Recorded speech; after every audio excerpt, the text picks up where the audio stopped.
से कहा जाए कि गैर मुस्लिम जो हम पर एतराज करता है कि इनके पैगंबर की जिंदगी का ये चैप्टर कैसा है, तो आप सारी जिंदगी अगर इसी तरह जलसा सुनते रहे कि नात सुन के भाग गए तो तुम उसका जवाब क्या दोगे? तुम खुद उस काफिर की तरह कंफ्यूज्ड हो जाओगे, तुम खुद अपने मजहब में शक करने लगोगे।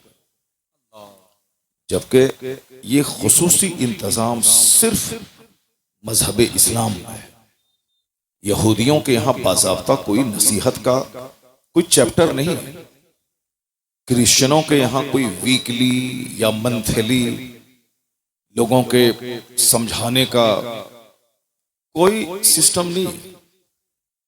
क्रिश्चियन साल में एक बार वो सेंट मैरी अपने हिसाब से 25 दिसंबर को क्रिसमस डे मनाते हैं, चॉकलेट बांटते हैं और एक जोकर ड्रामा करता है, बस वो क्रिसमस डे अपना मना लिया। वीकली उसके यहाँ है संडे के दिन चर्च लोग आए तो लोग कुछ लोग चर्च जाते हैं, ढोल बजाते हैं, चीखते चिल्लाते हैं, चले जाते। लेकिन ये इंतजाम कि हफ्ते में एक बार जुमा के दिन सारे मुसलमानों को कंपलसरीली मस्जिद में आना है और जुमा की नमाज बगैर तकरीर के नहीं होती। 5 नमाजें जहां चाहे पढ़े, मगर जुमा की नमाज के लिए खुतबा शर्त है।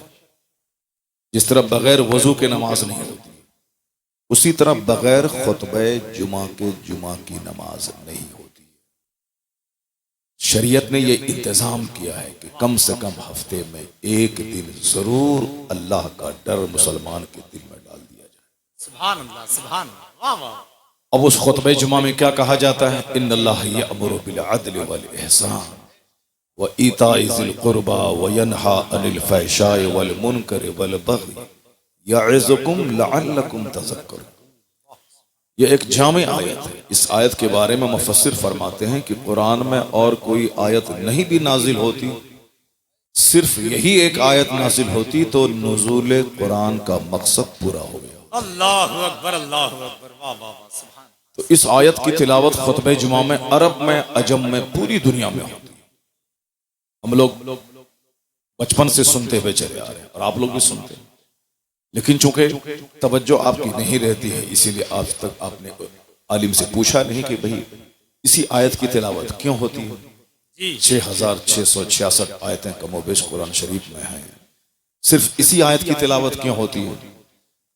न आपकी तवज्जो गई और हमारी तवज्जो बचपन में नहीं गई थी। अब जब मैंने गौर किया तब तवज्जो उधर गई है। उसका मतलब यही है कि सिर्फ इस आयत के पढ़ देने से समझ लो कि पूरा कुरान पढ़ दिया गया। अब उस आयत में क्या कहा जाता है? हर हफ्ते में मैं ये नसीहत, ये वाज की बात कर रहा हूं कि इस्लाम ने कितना जबरदस्त इंतजाम किया है। मुसलमानों का बच्चा बिगड़ जाए ऐसा हो ही नहीं सकता। मुसलमान आजाद, सरफिरे, बेखौफ, निडर, आखिरत से बिल्कुल बेनियास ऐसा हो ही नहीं सकता। क्योंकि हमारे यहां है कि 7 साल के ऊपर के लोगों को नमाज पढ़ना है। मरु औलादकुम बिस्सलात वहां अबनाओ, सब से अपने बच्चों को हुक्म दो नमाज का जब उसकी उम्र 7 साल हो जाए। वद्रिबूहुम अलैहा वहुम अबनाओ अश्र से, अगर 7-10 साल के हो जाए नमाज ना पढ़ें तो माँ बाप को हुक्म है कि उसे मार के नमाजी बना।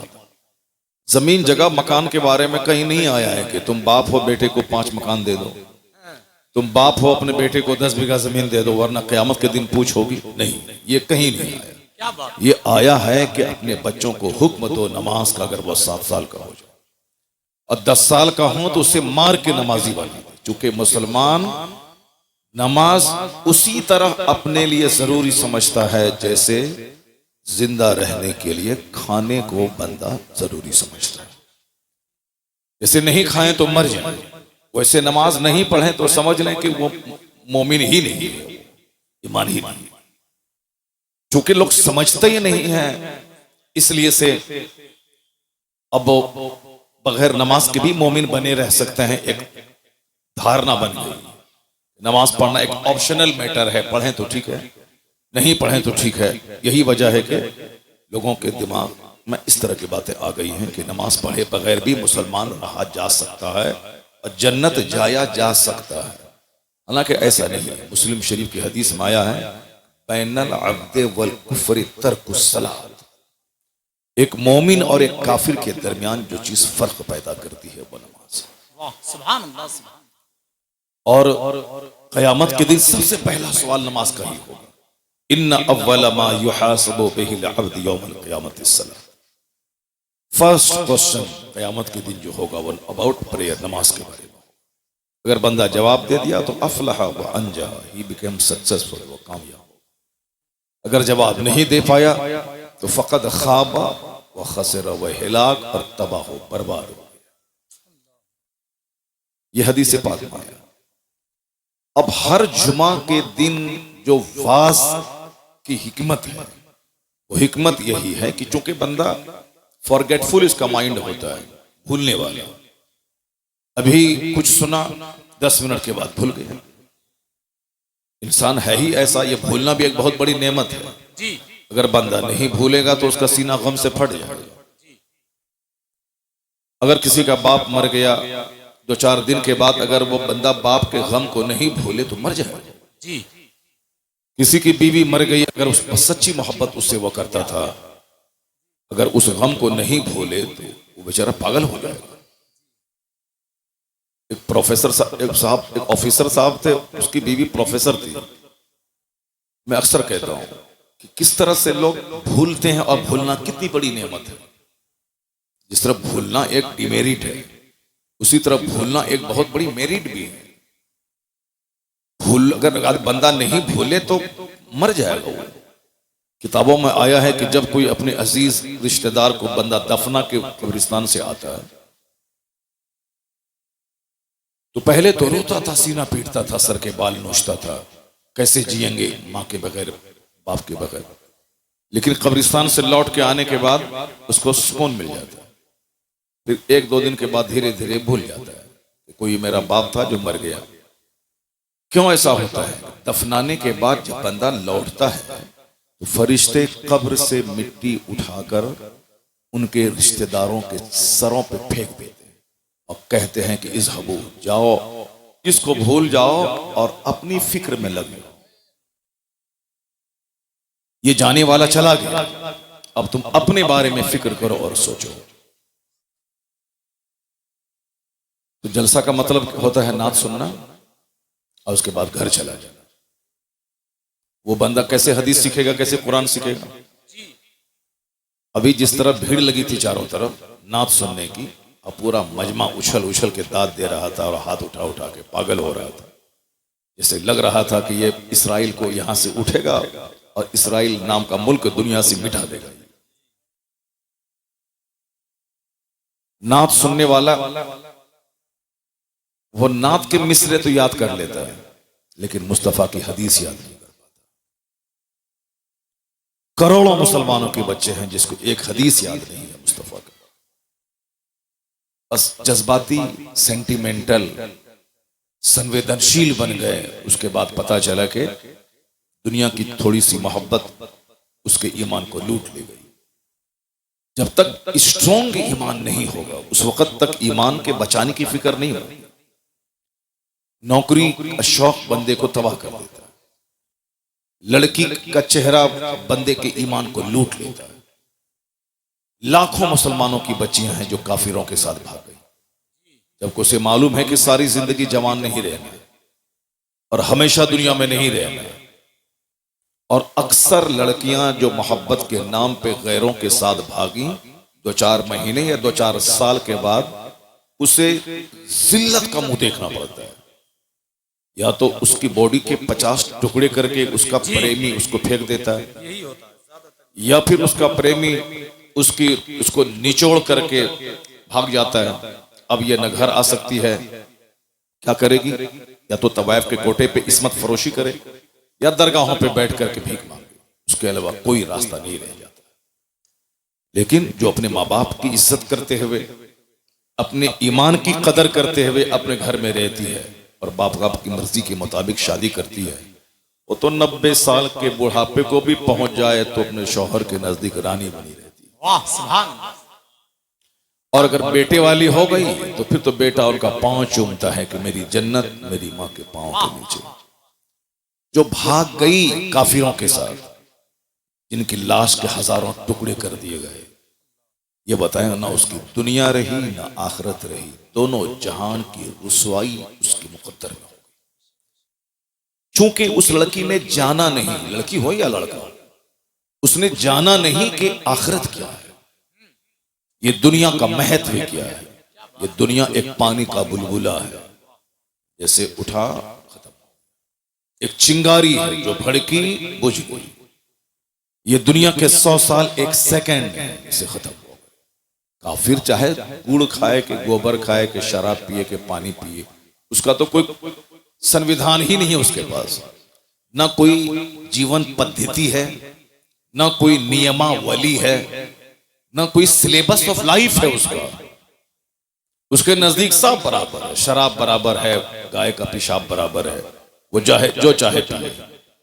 ये तो हम मुसलमानों को समझना है कि क्या राइट है क्या रॉन्ग है, क्या गुड है क्या बैड है, क्या जायज है क्या ना जायज है, क्या करना है क्या नहीं करना है। तो हम मुसलमानों को समझना है, और हमको समझाने के लिए अल्लाह ने अपने महबूब को दुनिया में भेजा है, और हमको समझाने के लिए अल्लाह ने अपने महबूब पर कुरान नाजिल फरमाया कि अल्लाह के महबूब अपना वक्त ज़ाहिरी मुतय्यन पूरा करने के बाद अब वो अपनी कब्र अनवर में आराम करेंगे और सारी उम्मत पे नजर रखेंगे, और इनकी हिदायत के लिए मुस्तफ़ा की हदीस है और अल्लाह का कलाम कुरान करीम है।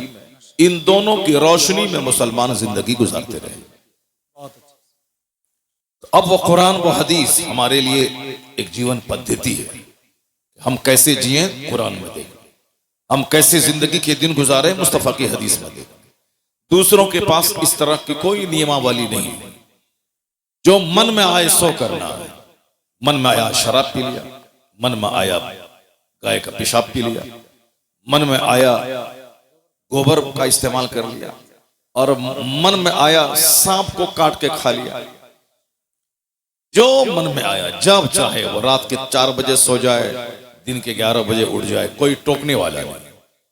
ये तो हर जुमा के दिन मेरा खतीब मेंबर से कहता है कि इन्नल्लाह यअमुरु बिल अदल, अल्लाह तुम्हें हुक्म देता है अदल करने का, अल्लाह तुम्हें हुक्म देता है एहसान करने का, अल्लाह तुम्हें हुक्म देता है अपने रिश्तेदारों को देने का, रिश्तेदारों से लेने का नहीं, निचोड़ने का नहीं। अपने रिश्तेदारों से बाइक नहीं लेने का, कार नहीं लेने का, पैसा नहीं लेने का, बल्कि अल्लाह तुझे दे तो अपनी तरफ से जिस तरह अपनी माँ बाप को देना है उसी तरह अपनी सास को भी देने का, ससुर को भी देने का। अपनी बीवी के बाप को कंगाल बना के उस बीवी के सामने कैसे मुंह दिखाओगे जिस बीवी के बाप की जमीन बेचवा के तुमने गाड़ी खरीद ली, जिस बीवी के बाप को भीख मंगवा के तुमने स्कॉर्पियो ले लिया। कैसे उस बीवी को मुंह दिखाओगे, कैसे उसके सामने बोलोगे कि मैं तुम्हारा शौहर नामदार हूं। वो बीवी तो बोलेगी तेरे हाथ में जो वॉच है वो तो मेरे बाप ने दिया, जो तुमने 3 पीस का पैंट शर्ट पहना वो मेरे बाप ने दिया, जो तुम्हारे घर में पाँव पोछने वाला है वो तो मेरे बाप ने दिया, जो तुम्हारे घर का दरवाजे का विंडोज का डोर्स का पर्दा है वो भी मेरे बाप ने दिया, ये घर गाड़ी जिस गाड़ी पे चलते वो भी मेरे बाप ने दिया है, तेरा है क्या। और तू जो बोलेगा कि मैं शौहरे नामदार हूं, शौहरे नामदार वो नहीं होता है कि जो अपनी बीवी के बाप को कंगाल बना के ऐश करता है। शौहरे नामदार वो होता है जो अपनी कमाई से घर बनाता है, अपनी कमाई से फर्नीचर बनाता है, अपनी कमाई से वॉच से लेके शूज से लेके स्पेक्टेकल से लेके 4 व्हीलर और 2 व्हीलर तक खरीदता है, अपनी कमाई से फ्रिज, एसी, वॉशिंग मशीन सब लेता है, और एक नेक संजीदा लड़की से निकाह करके उसके बाप से कहता है कुछ नहीं सिर्फ बेटी देना, क्योंकि हमें निकाह करना है आपकी बेटी से। नेक लड़की को अपने घर में लाएगा और कहेगा तुम देखो ये मेरा घर है, रानी बन के तुम रहो, ये फ्रिज मेरा है, ठंडा पानी तुम पियो, ये साहब मेरे घर हैं, मैं तो बाहर मारे मारे फिरूंगा 2 रुपए कमाने के लिए, और तुम इसमें क्वीन बन के रहो मेरे घर में। मालूम है जो लड़की अपने शौहर के घर में इस तरह आएगी, न कभी तकरार होगी, न कभी लड़ाई होगी, न कभी तलाक होगी, बल्कि अपना दिल शौहर के पांव के नीचे बिछा देगी। वाह सुभान अल्लाह। ये जीने का एक तरीका है, रिश्तेदार को देने का, लूटने का नहीं, वरना सारी जिंदगी कंगाल रहेगा बंदा। काफिर तो फिनारे जहन्नम, हमेशा के लिए जहन्नम में जलेगा, उसका तो कोई मतलब ही नहीं। क्योंकि हमको जन्नत जाना, क्योंकि हमको ये दुनिया का 100 साल तो 1 सेकंड है, खत्म हो जाएगा। हमारे लिए आखिरत है, यही हदीस का सबसे बड़ा उन्वान है, यही कुरान पाक का सबसे बड़ा टॉपिक है कि हमारे लिए आखिरत है। तो अक्लमंद है वो जो आखिरत की बात सोचे। ए लड़का, ए कहां भाग रहा है, बैठो। क्या बंदर की तरह करता है यार, छुछंदर की तरह करता है। नात पढ़ता रहा, सुनता रहा, और अभी हदीस पढ़ रहा हूं, भाग रहा है। अगर इसको हिंदुस्तान का हिंदू इसको काटेगा तो कसूर किसका है? अगर हमारे घरों को ये काफिर उजाड़े तो कैसे तड़पेगा और कैसे अल्लाह की रहमतों को आवाज देगा? जो मस्जिदों को उजाड़ेगा उसकी जिंदगी में सुख कभी नहीं होगा। जी। जो मदरसे को उजाड़ेगा अल्लाह ताला उसके घर को उजाड़ देगा। जो दीनी मजलिसों को उजाड़ेगा अल्लाह उसकी जिंदगी से सुख चैन को उजाड़ देगा। कभी गौर करते हो कि सारे लोग बंदर की तरह मारे मारे फिर रहे हैं। अरबों में खेलने वाला भी छुछंदर की तरह मारे मारे फिर रहा है। चेहरा काला है, खुदकुशी है, सुसाइड है, जहर खुरानी है, दिन रात का टेंशन है, 1 दर्जन बीमारी में घिर के तड़प तड़प के मर जाना है। सुकून चैन किसके पास है? मकान, दुकान, गाड़ी, छकड़ा, उसी के पीछे सब पागल है। डॉक्टर, इंजीनियर, मकान बनाए, गाड़ी खरीदें, मजा मौज मस्ती करें। हर घर दुखी है। सीने को फाड़ के देखोगे तो 1000 जख्म मिलेगा। इसलिए कि जिस रास्ते में चल के तुम चैन ढूंढ रहे हो उस रास्ते में अल्लाह ने चैन नहीं रखा है। जिस रास्ते पे चल के तुम सुकून तलाश कर रहे हो अल्लाह ने वहां सुकून नहीं रखा है। वरना मैं अक्सर कहता हूं कि सुशांत सिंह राजपूत जैसा करोड़ों में खेलने वाला फिल्म का एक्टर वो फांसी के फंदे पे लटक गया। अगर फिल्म में नाचने से सुकून मिलता तो फिर वो फांसी के फंदे पे नहीं लटकता। 30 साल की खूबसूरत लड़की एक्ट्रेस फिल्म में नाचने वाली, जिसके पीछे हजारों लड़के दीवाना रहते थे और करोड़ों लोग फिल्म में देख देख के उस पर जान निछावर करने को तैयार रहे थे। वो लड़की की सड़ी हुई लाश घर से निकली। अगर हुस्न में ही खूबसूरती है और 1000 लड़कों के बीच में झूमने में मस्ती है तो उस लड़की को जहर करके नहीं मरना चाहिए।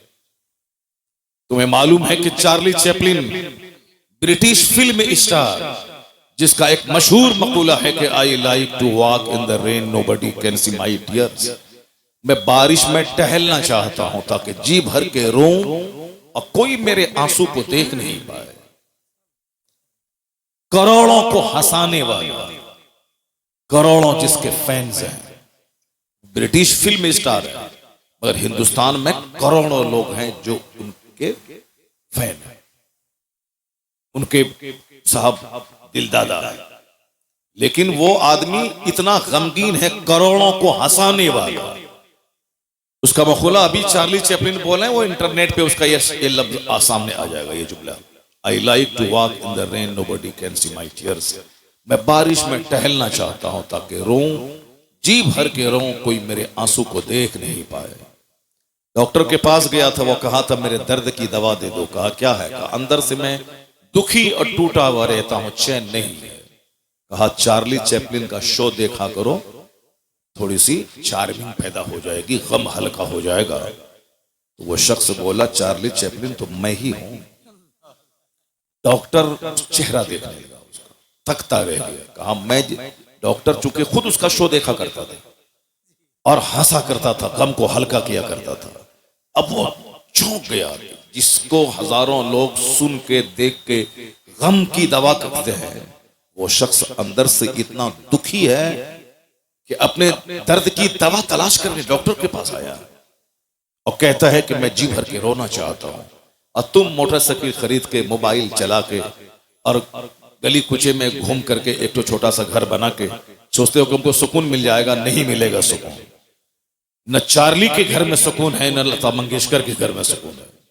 अरबों में खेलने वाली, उसका भी एक जुमला द टाइम्स ऑफ इंडिया में छपा था, जो हिंदुस्तान का सबसे बड़ा अखबार है, द टाइम्स ऑफ इंडिया, अंग्रेजी का। क्योंकि तुमको हुल्लड़बाजी करने, गुटखा खाने से फुर्सत कहां है कि तुम अंग्रेजी का अखबार पढ़ेगा। तुम तो उर्दू भी ठीक से नहीं जानते, बस भीड़ लगाया, नाच सुने, भाग गए।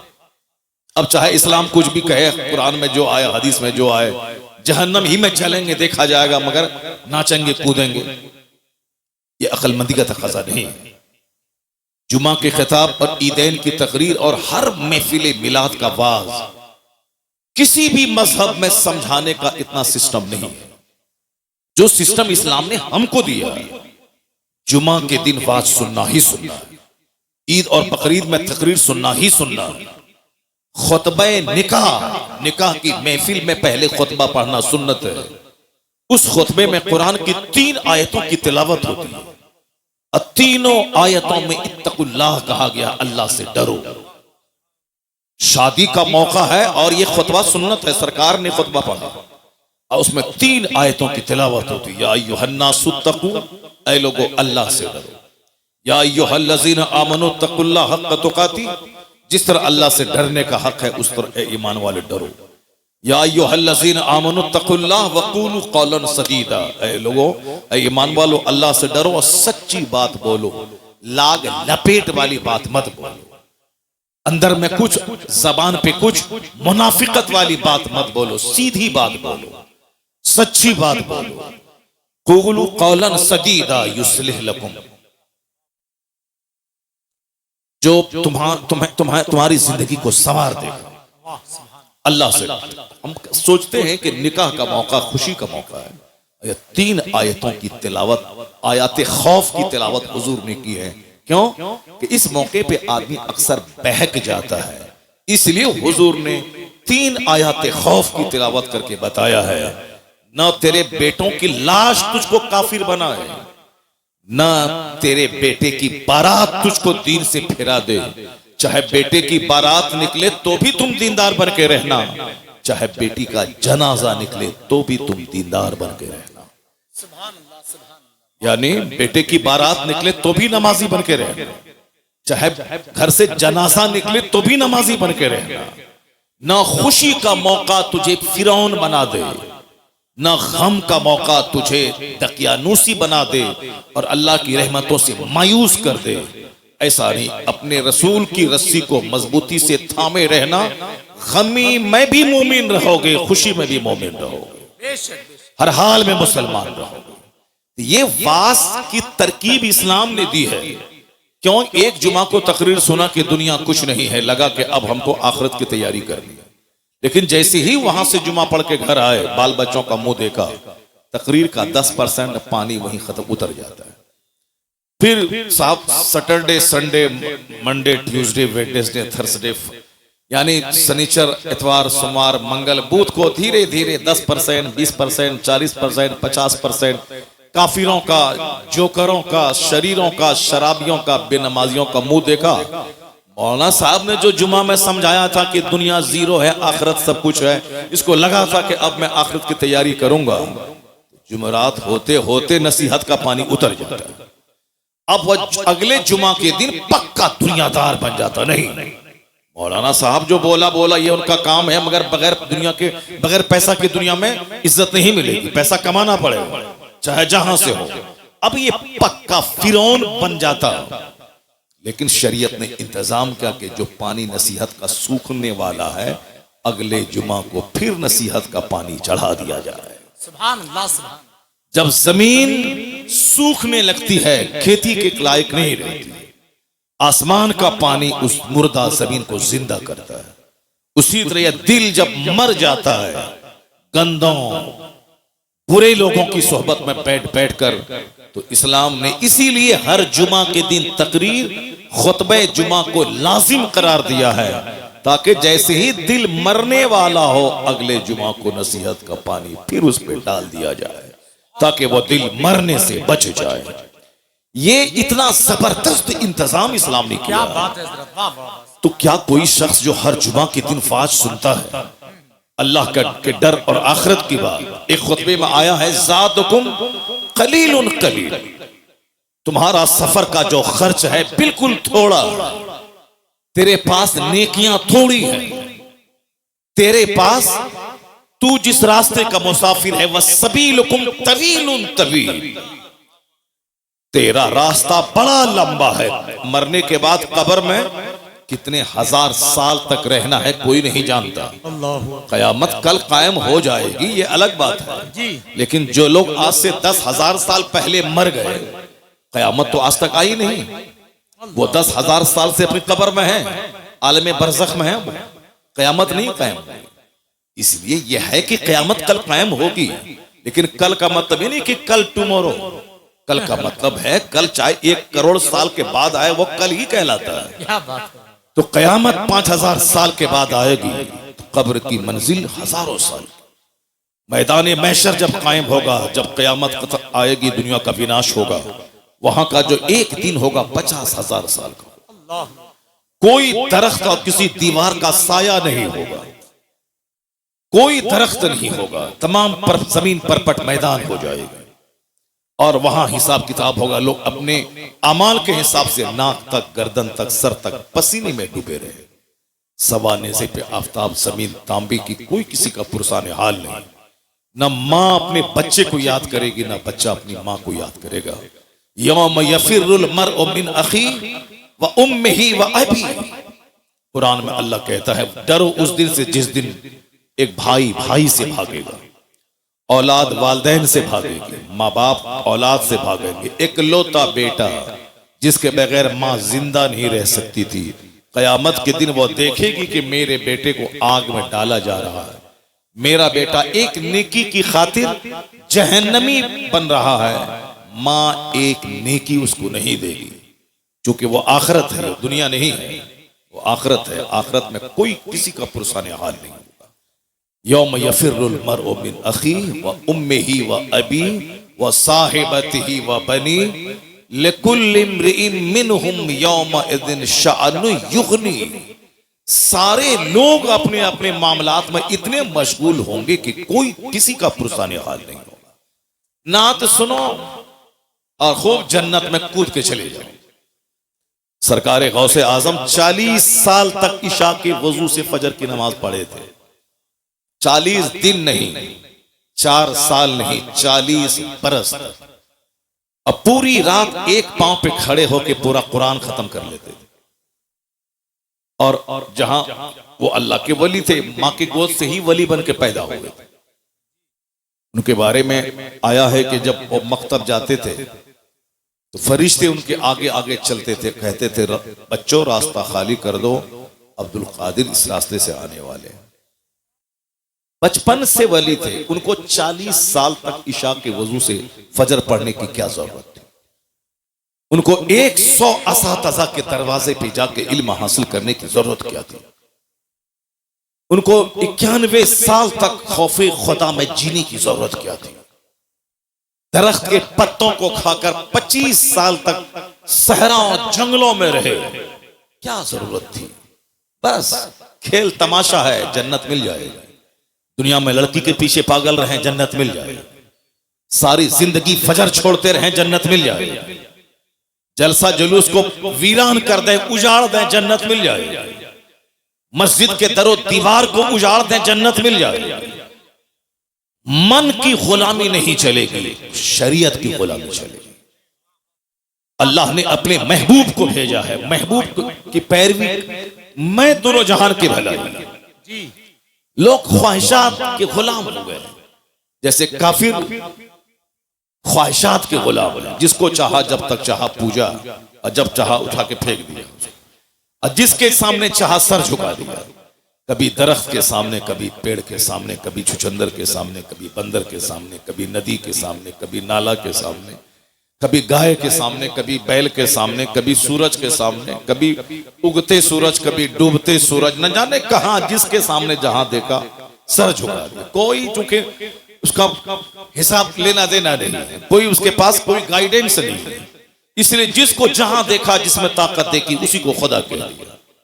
अल्लाह रब्बुल इज्जत ने मुसलमानों पे एहसान किया, मेरी पेशानी बंदर के सामने जलील नहीं हो रही, हमारी पेशानी किसी दरख्त के सामने जलील नहीं हो रही, हमारी पेशानी किसी छुछंदर के सामने जलील नहीं हो रही, हम किसी सांप, किसी हाथी, किसी गाय को खुदा नहीं कह रहे हैं, एक खुदा को माना, बेशुमार जगहों पे पेशानी जलील होने से बचती है।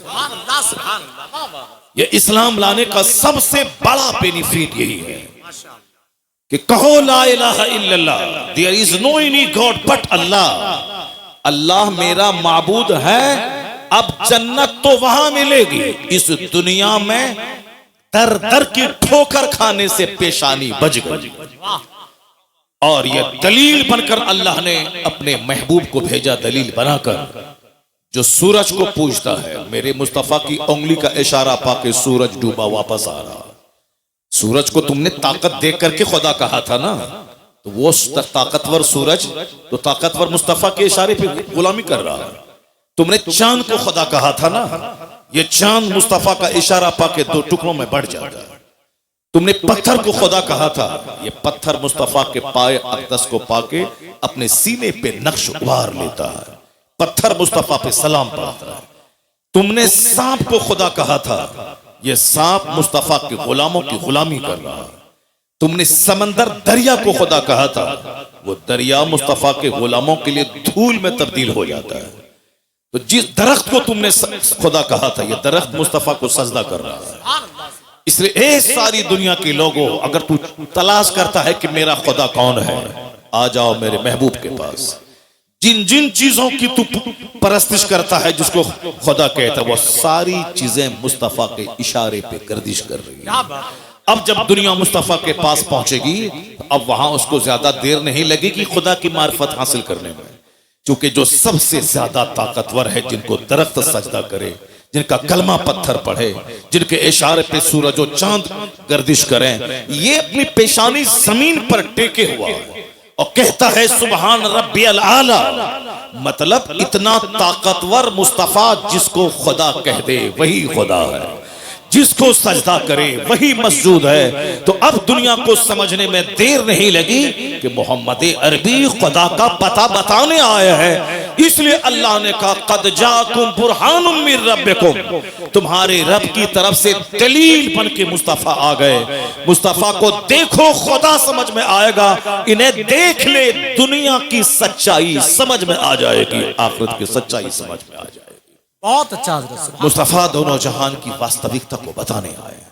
अब जाहिर सी बात है, जो हुजूर को पढ़ेगा वो जानेगा, जो सरकार दो जहां की बायोग्राफी का मुताला करेगा वो जानेगा, और जो तमाशा देखेगा जाएगा तो सारी जिंदगी कलमा भी ठीक से नहीं पढ़ पाएगा। अत्तहियात तो सारे लोग पढ़ते हैं, लेकिन अत्तहियात करोड़ों में कोई पढ़ता है। सुबहान रब्बियल आला तो मर्द औरतें करोड़ों की तादाद में लोग पढ़ते हैं, लेकिन सुबहान रब्बियल आला एक लाखों में कोई पढ़ता है। क्या बात है। सजदा, अभी भी मैंने मस्जिद में आज देखा एक आदमी को सजदा करते हुए, बस ऐसे ही जैसे चोंच मार रहा है। जब सजदा में सारे पार्ट्स का सजदे की हालत में ठहरना जरूरी, फिर वो बैठ जाए तो सारे पार्ट्स अपनी जगह पे सेट हो जाए, फिर उसके बाद दूसरा सजदा करे। लेकिन वो ऐसे घूमता, ऐसे करता, चोंच मारता है। अपने मन में तो मैं नमाज पढ़ रहा हूं, जाहिर सी बात है, और नात सुन के भाग जाएगा। वो कैसे जाने कि हदीस में क्या आया, वो कैसे जाने कि कुरान में क्या आया। जो नात पढ़ता है वो हदीस नहीं पढ़ता है, वो भी तो सारी जिंदगी नात ही पढ़ेगा, वो भी नहीं जान पाएगा कि इस्लाम क्या है, सुन्नियत क्या है। इसलिए मैं अक्सर कहता हूं कि नात पढ़ना जरूरी नहीं है, नमाज पढ़ना जरूरी है, दीन सीखना जरूरी है। जो जरूरी है उसको करते नहीं है। 2 टका कमाने के लिए साहब लोगों को बेवकूफ बना रहे हैं। 2 टका कमाने के लिए साहब अपने खरबों की जन्नत को दांव पे लगाए हुए हैं, 2 टका कमाने के लिए। जैसे तुम इंजीनियर बनते हो 2 टका कमाने के लिए, तुम डॉक्टर बनते हो 2 टका कमाने के लिए। तुमको न नमाज की फिक्र है, न रोजे की फिक्र है, न आखिरत की फिक्र है, न कब्र के सवाल जवाब की फिक्र है। न कुरान पाक में जो खरबों नसीहतें हमारे लिए हैं उसके पढ़ने की फिक्र है। बस physics, chemistry, biology, zoology, botany पढ़ा, नौकरी मिली, 1 लाख रुपए महीना कमाया, पेट भरा, छोटा सा घर बना, छोटी सी स्विफ्ट खरीदी, इतराया, चक्कर आया, गिरे, मर गए। अब सारी दुनिया खत्म। अब जहां गए वहां का एक दिन 50,000 साल के बराबर। ये बताओ क्या करोगे वहां, क्या होगा वहां? ना कोई पुरसाने हाल नहीं होगा वहां। वहां ये नहीं बोलेगा कि मालिक हम नहीं जानते थे। नहीं, तो जुमा के दिन तुमको बताया जाता था कि अल्लाह हक है, कुरान हक है, नबी हक है, जन्नत जहन्नम हक है। हर ईदैन की किताब में तुमको बताया जाता था कि जन्नत हक है, जहन्नम हक है, कुरान हक है। ये आखिरत तुम रोजाना लाशों को कांधे पे उठाते थे जो तुम्हारी तरह तुमसे ज्यादा ताकतवर था, लेकिन फजर के बाद उसकी मौत का ऐलान हुआ, जोहर के बाद तुम उसको दफन करके कब्र से आ गए, मगर फिर भी तुमको होश नहीं आया कि हो सकता है कल फजर के बाद मेरी मौत का ऐलान हो जाए। अल्लाह अल्लाह। तुम ये सोचे कि ये मरा है, मैं तो नहीं मरूंगा, इसलिए तुम दुनिया में मस्त रहे। अजान की आवाज तुझको बुलाती थी कि खाना पीना तो सूअर छुछंदर सबको अल्लाह रोजी देता है। वमा मिन दाब्बतिन फिल अर्द इल्ला अल्लाह रिज़्क़ुहा। कुरान साफ कहता है कि जमीन पे चलने वाला कोई चौपाया ऐसा नहीं है जिसकी रोजी का जिम्मा अल्लाह ने ना लिया हो। काफिर अल्लाह को गाली देता है मगर अल्लाह उसे भी रोजी देता है। जो अपनी इज्जत बेचकर तवाइफ के कोठे पे 2 रुपया कमाती है, अल्लाह उसे भी रोजी देता है। सूअर, बंदर, छुछंदर, सांप, उसको अल्लाह रोजी देता है। जो अल्लाह को गाली देता, कहता है कि कोई अल्लाह नहीं है, वह नास्तिक माअज़ल्लाह, अल्लाह उसे भी रोजी देता है। सारी कायनात का खालिक अल्लाह है, इस सबको इसका इकरार है। चाहे भले ही अपनी जबान में जो कह दे, वह बोले कि साहब उस खुदा को जो अपनी जबान में, इब्रानी में, सुरियानी में, अंग्रेजी में, हिंदी में जो कहे, मगर वह बोलता है कि गॉड इज वन, अल्लाह एक है जो सारी दुनिया को पैदा किया है। भले ही बहुत सारे लोग हैं जो किसी राजा के बेटा को खुदा कहता है, जो खुद माँ के पेट से पैदा हुआ है, जो एक राजा का बेटा है, ये खुदा कैसे हो सकता है? जो अपने माँ के पेट में रहा, पैदा हुआ, उसकी माँ थी, उसका बाप था, जो दुनिया का खुदा है, उसका कोई न माँ है न उसका बाप है, वह लम यलिद वलम यूलद है, और ये इस राजा के बेटा को खुदा कहता है। अब उनको कहा जाए तो वो कहता है कि हाँ ये उस खुदा का ये अवतार बन करके आ गए। अब तरह खुराफात में लोग गुम हो गए। खुदा का अवतार बन के आ गए, खुदा का पैगंबर बन के बंदा आता है, खुदा बन के कोई आदमी की शक्ल में नहीं आता है। तो अब वो अपने हिसाब से कह रहा है, मगर ये कह रहा हूं आपसे कि उसको जैसे चाहे वो बोलता है, लेकिन सच्ची बात यही है कि दुनिया का खालिक मालिक अल्लाह है। वही सबको पैदा किया है, वही सबको मौत देता है, वही सबके लिए जन्नत और जहन्नम वहां बनाया है कि जो यहाँ ईमान लाया अच्छा काम करें उसके लिए जन्नत है, जो यहाँ ईमान नहीं लाए बुरा काम करें उसके लिए आग है। और इस दुनिया में रोजी सबको मिलेगी, कोई भूखा नहीं मरेगा। वमा मिन दाब्बतिन फिल अर्द इल्ला अल्लाह रिज़्क़ुहा। जमीन पर चलने वाला कोई चौपाया ऐसा नहीं है जिसको अल्लाह रोजी नहीं देता। इन्नल्लाह हुवर रज़्ज़ाक़ु ज़ुल क़ुव्वतिल मतीन। अल्लाह जबरदस्त रोजी देने वाला है, इसलिए अल्लाह मोमिन को भी रोजी देता है, काफिर को भी देता है, नेक को भी देता है, बद को भी देता है, नमाजी को भी देता है, बेनमाजी को भी देता है। इसी पॉइंट को अगर आप गौर से सुन लें तो मकसद जिंदगी का फलसफा मसला हल हो जाएगा।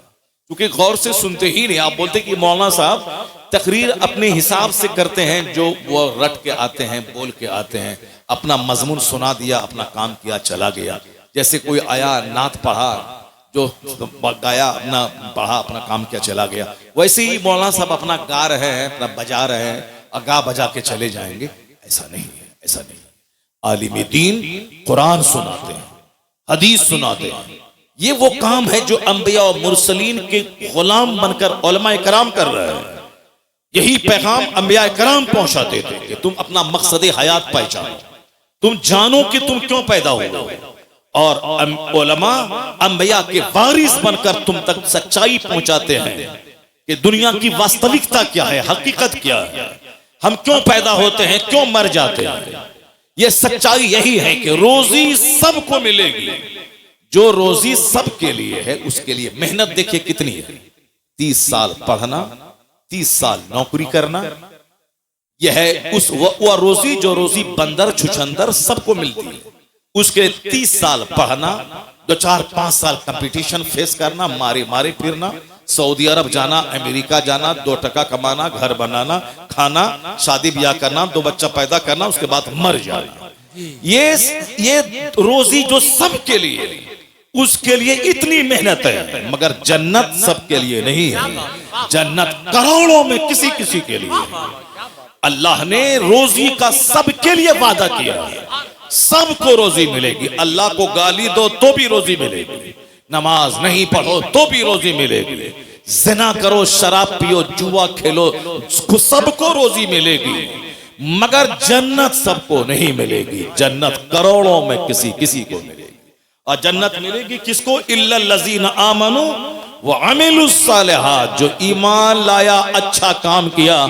यहां इज्जत की रोजी मिलेगी, मरने के बाद मुस्तफा की जन्नत मिलेगी। सुभान अल्लाह, सुभान अल्लाह। इल्लल लज़ीना आमनू व अमिलुस सालिहात, जो ईमान लाया, अच्छा काम किया। तो मैं 24 घंटे में जो रोजी के लिए 12 घंटे में मारे मारे फिरता हूं, जो रोजी सबके लिए है, ये 12 घंटे जन्नत के लिए फिरना चाहिए।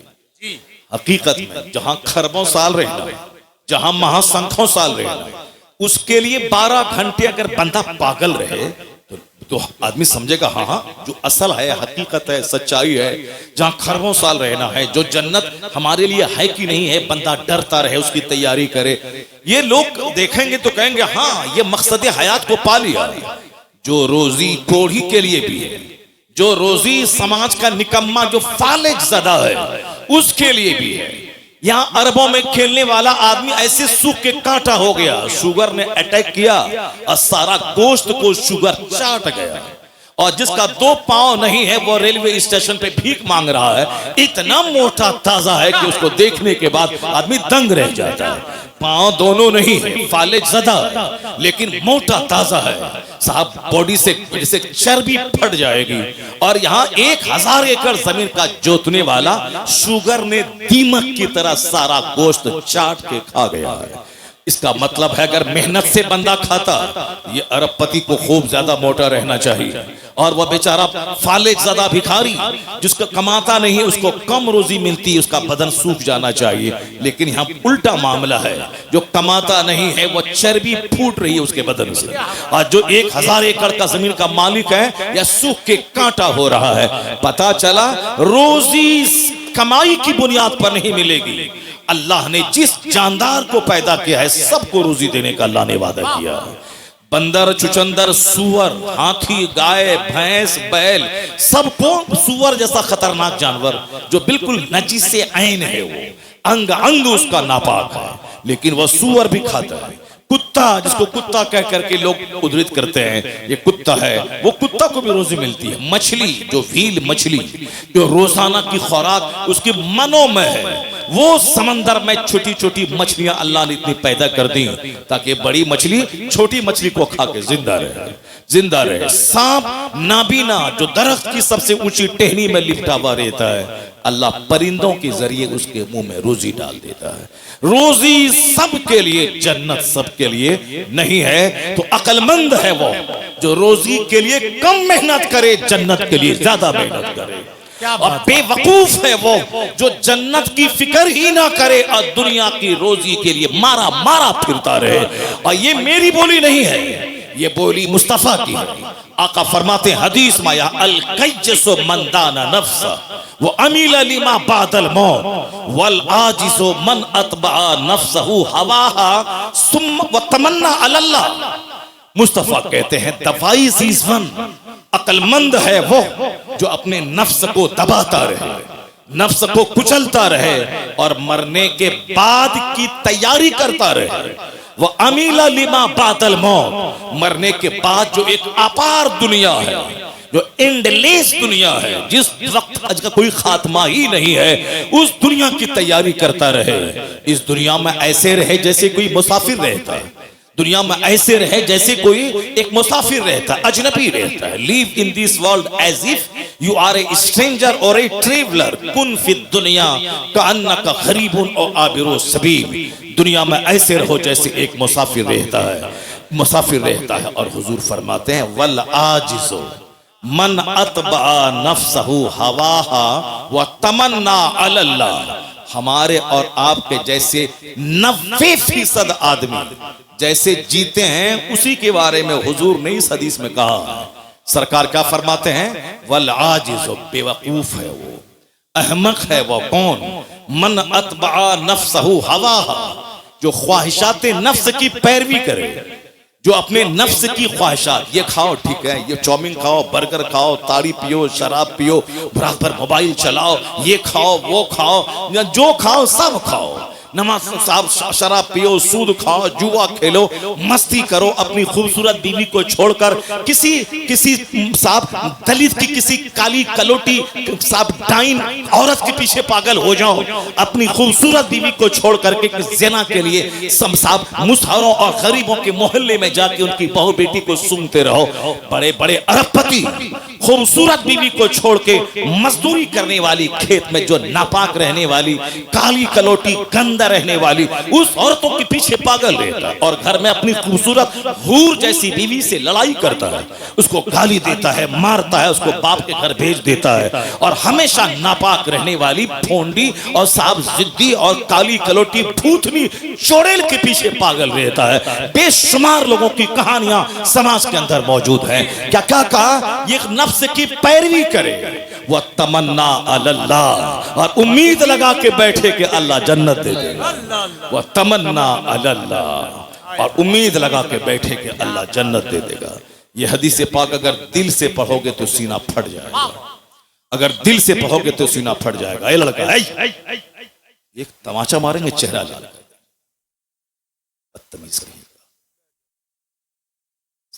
बाप तो नात सुन के भाग गया, तुम क्यों बैठा हुआ है? भागो घर में। जिसको तकरीर सुनना था तो वह भाग गया नात सुनने के लिए। नात सुनने के लिए आया था, कव्वाली सुनने के लिए आया था, भाग गया। अब हदीस कौन सुनेगा? ये बंदर जो हंस रहा, बताइए, ये सामने हंस रहा, ये हंसने वाला बच्चा बैठा हुआ। अब बाप इसका नात सुन के भाग गया। अब सुबह उठेगा, कल कोदाल पसनी लेगा और कमाने के लिए दिन भर चला जाएगा, दिन भर मारे मारे फिरेगा। 2 रुपया कमाएगा, बोलेगा हमसे बड़ा कोई नहीं।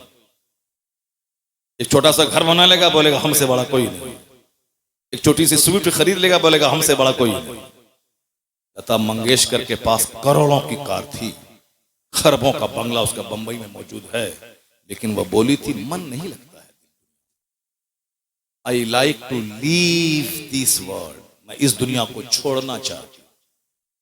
द टाइम्स ऑफ इंडिया अखबार में उसकी इंटरव्यू छपा था उसका, और उसमें वो बोलती कितना गाने सुनूं, कितने अपने घर के सरो सामान को देखूं, सजाऊं, उलट पुलट करूं, ये फूल का गमला उधर, उसका गमला इधर, दिन भर क्या करूं, पैसों की कोई नहीं तो है नहीं, करोड़ों के जेवर, कभी अमेरिका, कभी यूरोप, कभी नॉर्वे, कभी फ्रांस, कभी जर्मनी, कभी कनाडा, कभी थाईलैंड की राजधानी बैंकॉक, कभी मलेशिया, कभी इंडोनेशिया, कहाँ नहीं घूमी वो औरत।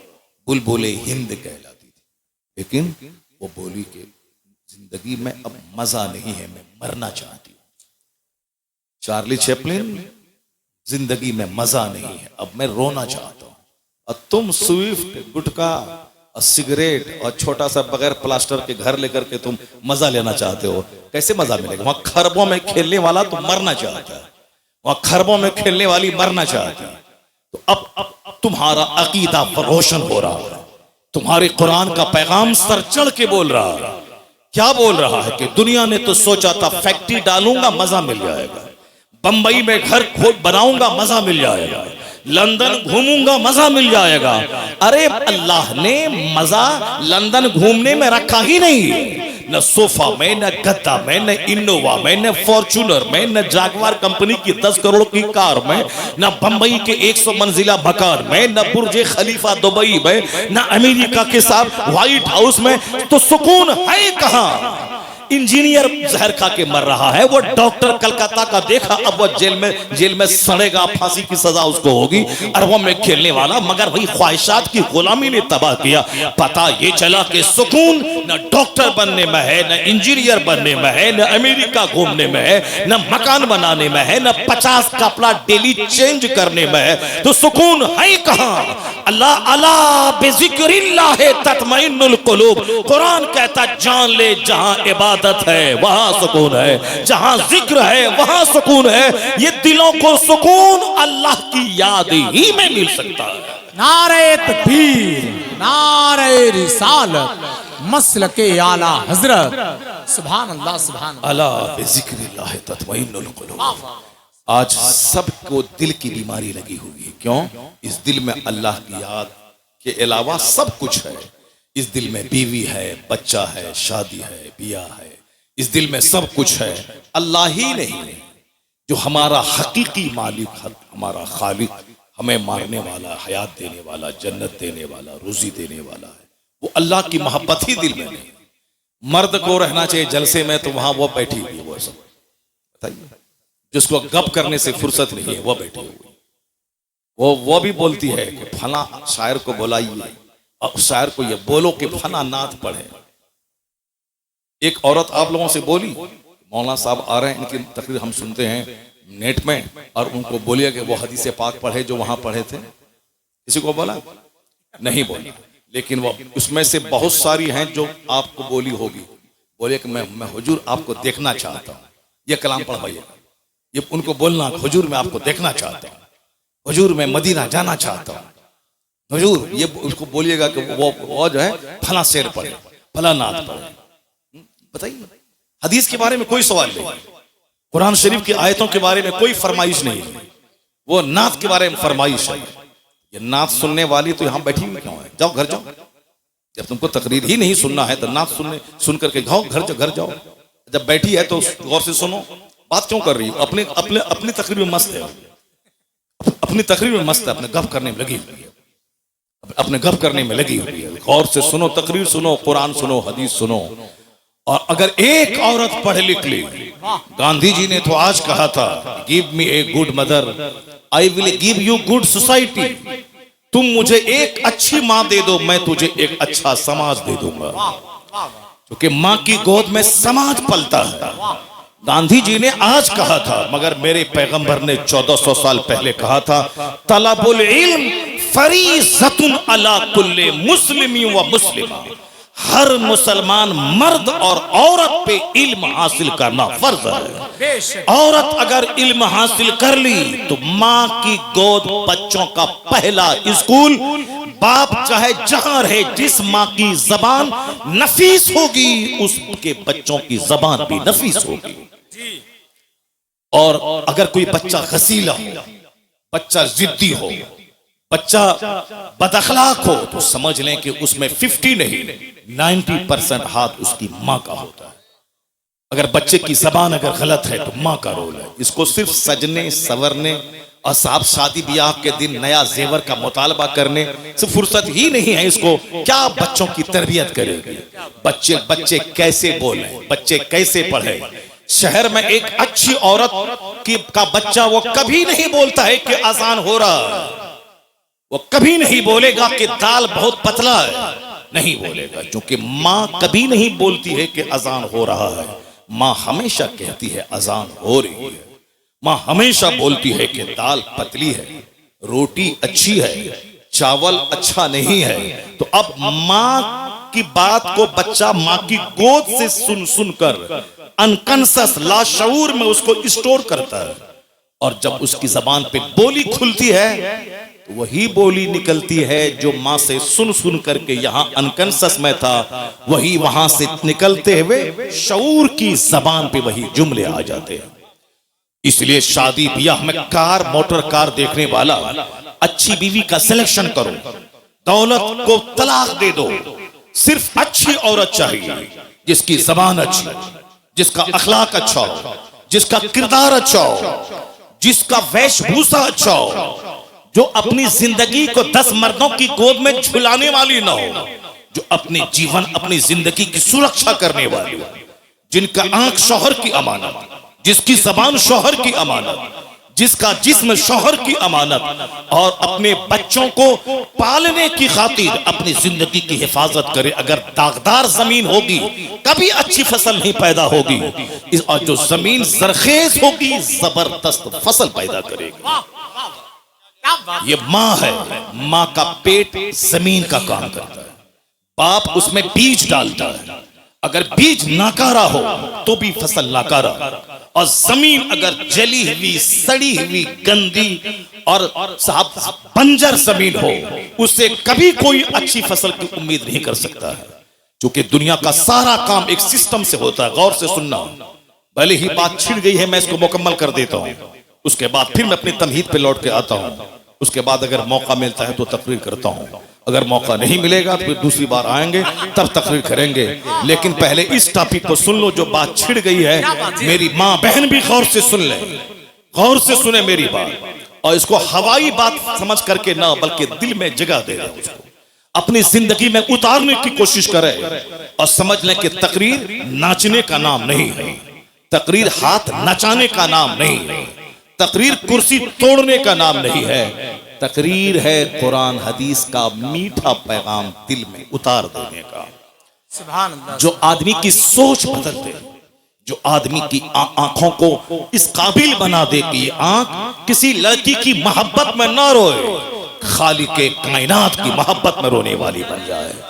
ये आंख दुनिया की मोहब्बत में ना रोए, मुस्तफा की मोहब्बत में रोने वाली बन जाए। ये जबान गाने के लिए ना हो, बल्कि जबान अल्लाह रसूल के जिक्र के लिए वक्फ हो जाए। तकरीर वो है जो हमारे दिल की दुनिया बदल दे, जो हमारी सोच बदल दे, जो हमारे जीने, हमारी जिंदगी में यू टर्न ले आए। जा रहा था पूरब की तरफ, सोचता था काबा पहुंच जाऊंगा, लेकिन पूरब जाने वाला कहीं काबा पहुंचता है। तू बकाबा न रसी ए एराबी की रह के मी रबी बतुर्किस्तान ए एराबी, तू काबा तक नहीं पहुंच पाएगा, क्योंकि जो रास्ता तुमने चुना है ये रास्ता काबा का नहीं, ये रास्ता तुर्किस्तान का है। हम लोग जिस हाल में जी रहे हैं, ये रास्ता खुदा की रहमतों को अपनी तरफ मुतवज्जह करने का रास्ता नहीं है, ये रास्ता है अल्लाह के अजाब को दावत देने का, ये रास्ता है मुस्तफा की नाराजगी के मोल लेने का, ये रास्ता है औलिया और सालिहीन की रूहों के रूठ जाने का, ये रास्ता है अपने घर को तबाह बर्बाद करने का, ये रास्ता है आने वाली नस्लों को मलिया मेट करने का रास्ता है। रास्ता वही है बमुस्तफा बरसा खेशरा के दीन हमाउस कर बबू न रसीदी तमाम बुलहब। डॉक्टर इकबाल ने कहा था, अपने आप को नबी के कदमों में डाल दे, वही सारा दीन है, जो वहां तक नहीं पहुंच पाया उसमें और अबू लहब में कोई फर्क नहीं है। मुस्तफा बरसा खेशरा, अपने आप को नबी के कदमों में डाल दे, नबी तक पहुंचा दे, और अपनी जिंदगी का मकसद मुस्तफा की गुलामी बना ले। जब तू मुस्तफा का सच्चा गुलाम बनेगा, जन्नत वहां मिलेगी, दुनिया का अल्लाह तुझे इमाम और बादशाह बना देगा।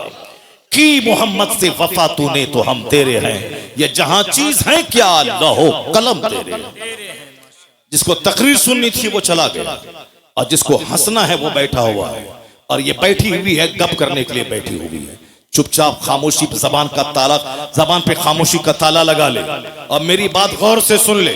और तुम अच्छी बनेगी, तेरे शौहर भी नेक बन जाएगा, और तुम अच्छी बनी, तेरा बच्चा तो वली और कुतुब पैदा हो जाएगा। तुम घबराती है कि मेरा बेटा मुझको मारता है, मेरा बेटा मुझको मारता है, तेरा बेटा तुझे मारेगा नहीं, तेरा बेटा तेरे पांव को धो के पिएगा। अगर तुम अच्छी मां बन गई तो तेरा बेटा तेरे पांव को चूमेगा, बोलेगा यहां चूमने से जन्नत की खुशबू आती है। अगर तुम बच्चों को बता दे कि मुस्तफा क्या है, मुस्तफा की तालीमात क्या है, और ऐसा नहीं होता कि पीर साहब आए हैं तेल से फुकवा दो, जरा पानी फुकवा दो पीर साहब से, हमारा बेटा अच्छा हो जाएगा। पानी से फूकने से बेटा अच्छा होता है, तेल फूकने से बेटा अच्छा होता है। ऐसा पीर साहब आ गए और साहब एक तावीज दे दिया तो बेटा अच्छा हो जाएगा। जो भरम में जी रहे हो इस भरम को हटा दो।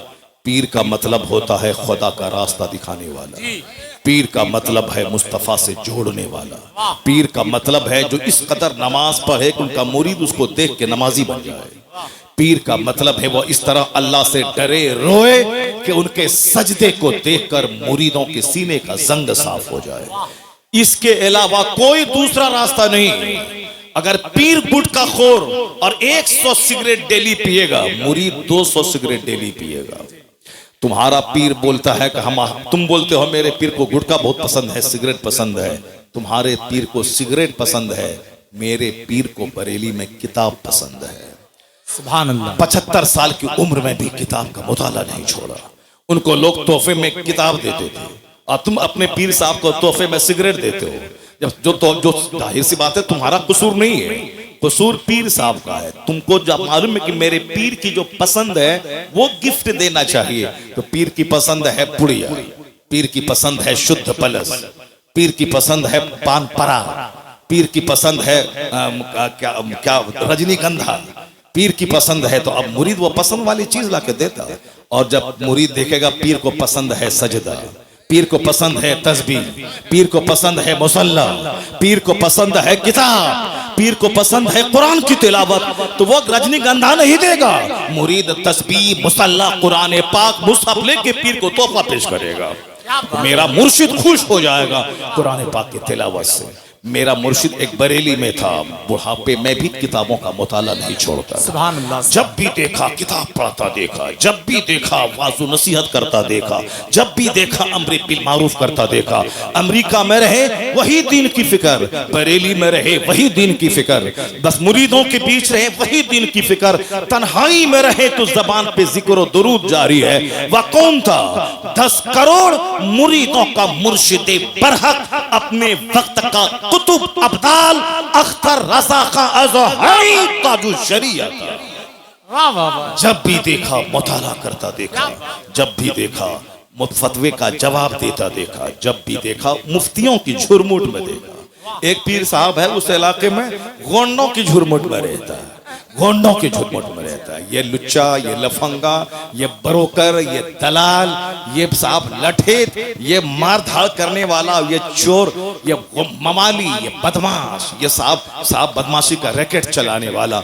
और लोग बताया पीर साहब को आंख मत दिखाना, उनके इर्द गिर्द जो लोग हैं वो सब बड़े पहुंचे हुए लोग हैं, यानी सब जहन्नम पहुंचे हुए, गुंडे, मर्डरर, हत्यारा, कोई जादव, कोई अंसारी, कोई बाहुबली, ये सारे लोग हैं। जाहिर सी बात है जैसा पीर होगा, जिन लोगों की झुरमुट में रहेगा उसका दिल भी वैसा होगा जो मुफ्तियों की झुरमुट में रहेगा, जो आलिमों की झुरमुट में रहेगा, जो वलियों की झुरमुट में रहेगा, जो अख्ताब की झुरमुट में रहेगा, जो खुद कुतुब होगा वो अख्ताब की झुरमुट में रहेगा।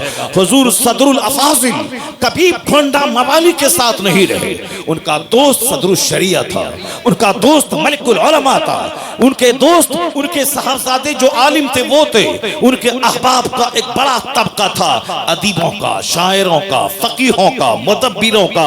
यही वजह है जो जैसा होता है उसका दोस्त वैसा होता है, और बंदा दोस्त के दीन पर होता है। इसलिए हुजूर ने कहा था 1400 साल पहले, अर्रजुलु अला दीन खलीली फलयंजुर अहदुकुम मन युखालिल। आदमी अपने दोस्त के दीन पर होता है, तो दोस्ती करने से पहले देख लेना कि तेरा दोस्त कैसा है। अगर दीनदार हुआ तो तुझे दीनदार बना देगा, अगर बेदीन हुआ तो तेरा दीन लूट के खा जाएगा। क्या बात है। अर्रजुलु अला दीन खलीली।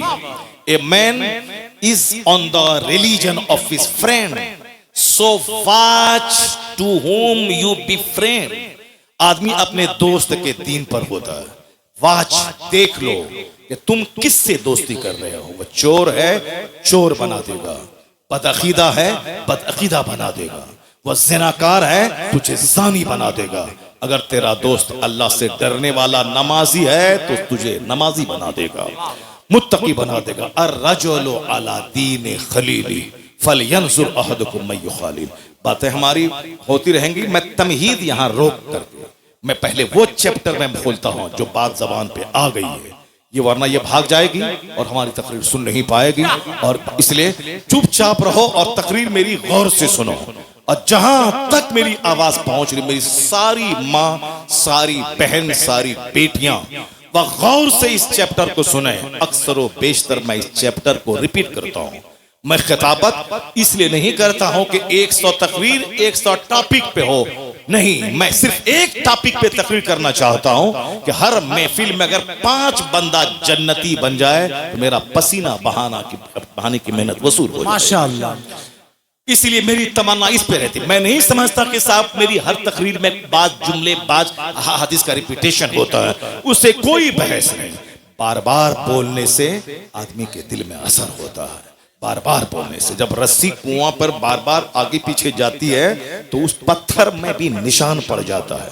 इसीलिए मैं बार बार बोलता हूं, जो लोग मुझसे मोहब्बत करते हैं और बार बार मेरी तकरीर सुनेंगे, जरूर शराब की भट्टी से निकलकर मस्जिद की तरफ रुक करके चले जाएंगे, जरूर जाएंगे। बार बार सुने। अपनी कलाकारी दिखाने के लिए खिताब नहीं होता है, बल्कि मुस्तफा के दीन को सिखाने के लिए खिताब होता है, लोगों को मुस्तफा तक पहुंचाने के लिए खिताब होता है। मेरी माँ बहन बेटियां गौर से सुन लेना, तुम्हारे दरवाजे पर आम का पेड़ है, वो आम के पेड़ में 1 लाख तावीज डाल दो, बरेली से, मसूली से, बेलग्राम से, केचौछा से, दिल्ली से, सदरुल फाजिल की खानका से, आप पीलीभीत शरीफ से, जहां जहां की खानका है, सब हर जगह से तावीज लिया हो, डाल दो।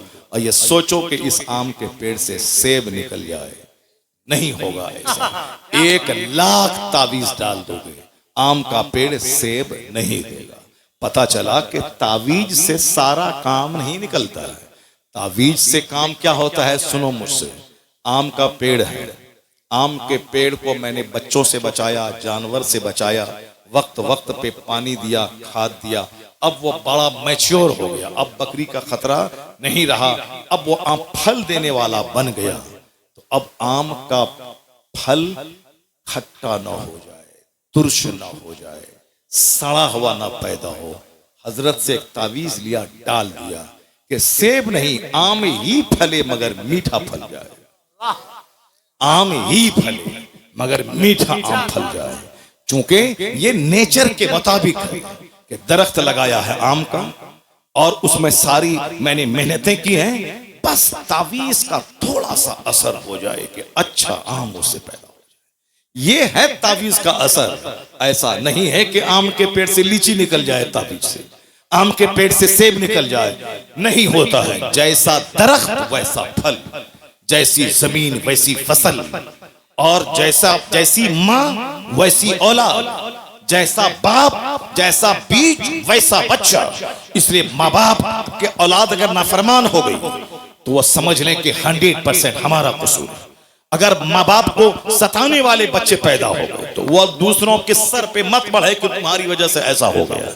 वह तो कमजोर लोग होते हैं जो अपनी गलती नहीं मानते, वह दूसरों के सर पे मढ़ देते हैं। जैसे बच्चा कमजोरों की जमात है, ये कभी एक्सेप्ट नहीं करेगा हमसे गलती हो गई, ये हमेशा अपने साथी को बोलेगा इस बच्चे ने ऐसा किया है, तुमने यहाँ पत्थर फेंका, नहीं मैंने नहीं फेंका, इसने फेंका है। ये बच्चों का नेचर है, चूंकि कमजोर है।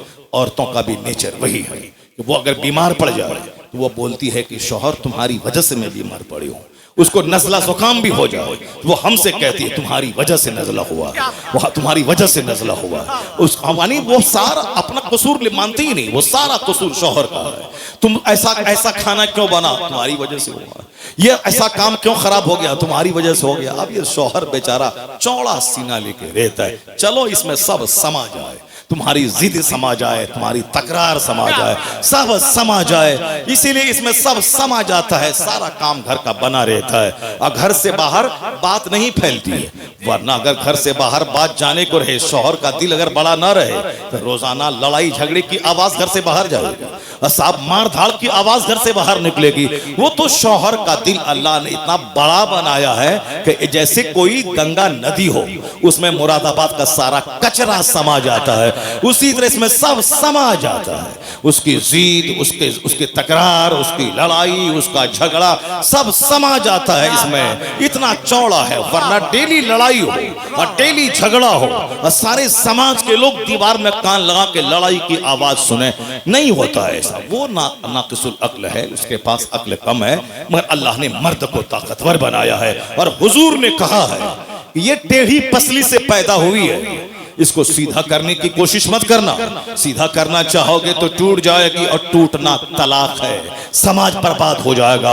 उसी हालत में रहने दे, बड़े काम की चीज है, बस उसी हालत में रहने दे, फायदा हासिल कर। ये तेरे घर की निगरानी करती है, तेरे बच्चों की परवरिश करती है, तुम्हारी राहत का सामान पहुंचाती है, तुमको गुनाहों से बचाती है। तू रहे 5 साल परदेश में, तेरे घर की सुरक्षा करती है। बहुत काम की चीज है, काम की चीज है, इसीलिए उसी हालत में रहने दे, फायदा हासिल कर। वरना सीधा करना चाहेगा तो टूट जाएगी, टूटना तलाक है, सारा घर बिगड़ जाएगा। ये मुस्तफा का कानून है कि आज घर आबाद है, सोसाइटी आबाद है, समाज आबाद है, इसलिए कि हुजूर ने जो कहा है उस पर अमल करने की वजह से लड़ाइयां कम हो रही हैं, सब्र की वजह से घर आबाद हो रहा है। जी जी राम।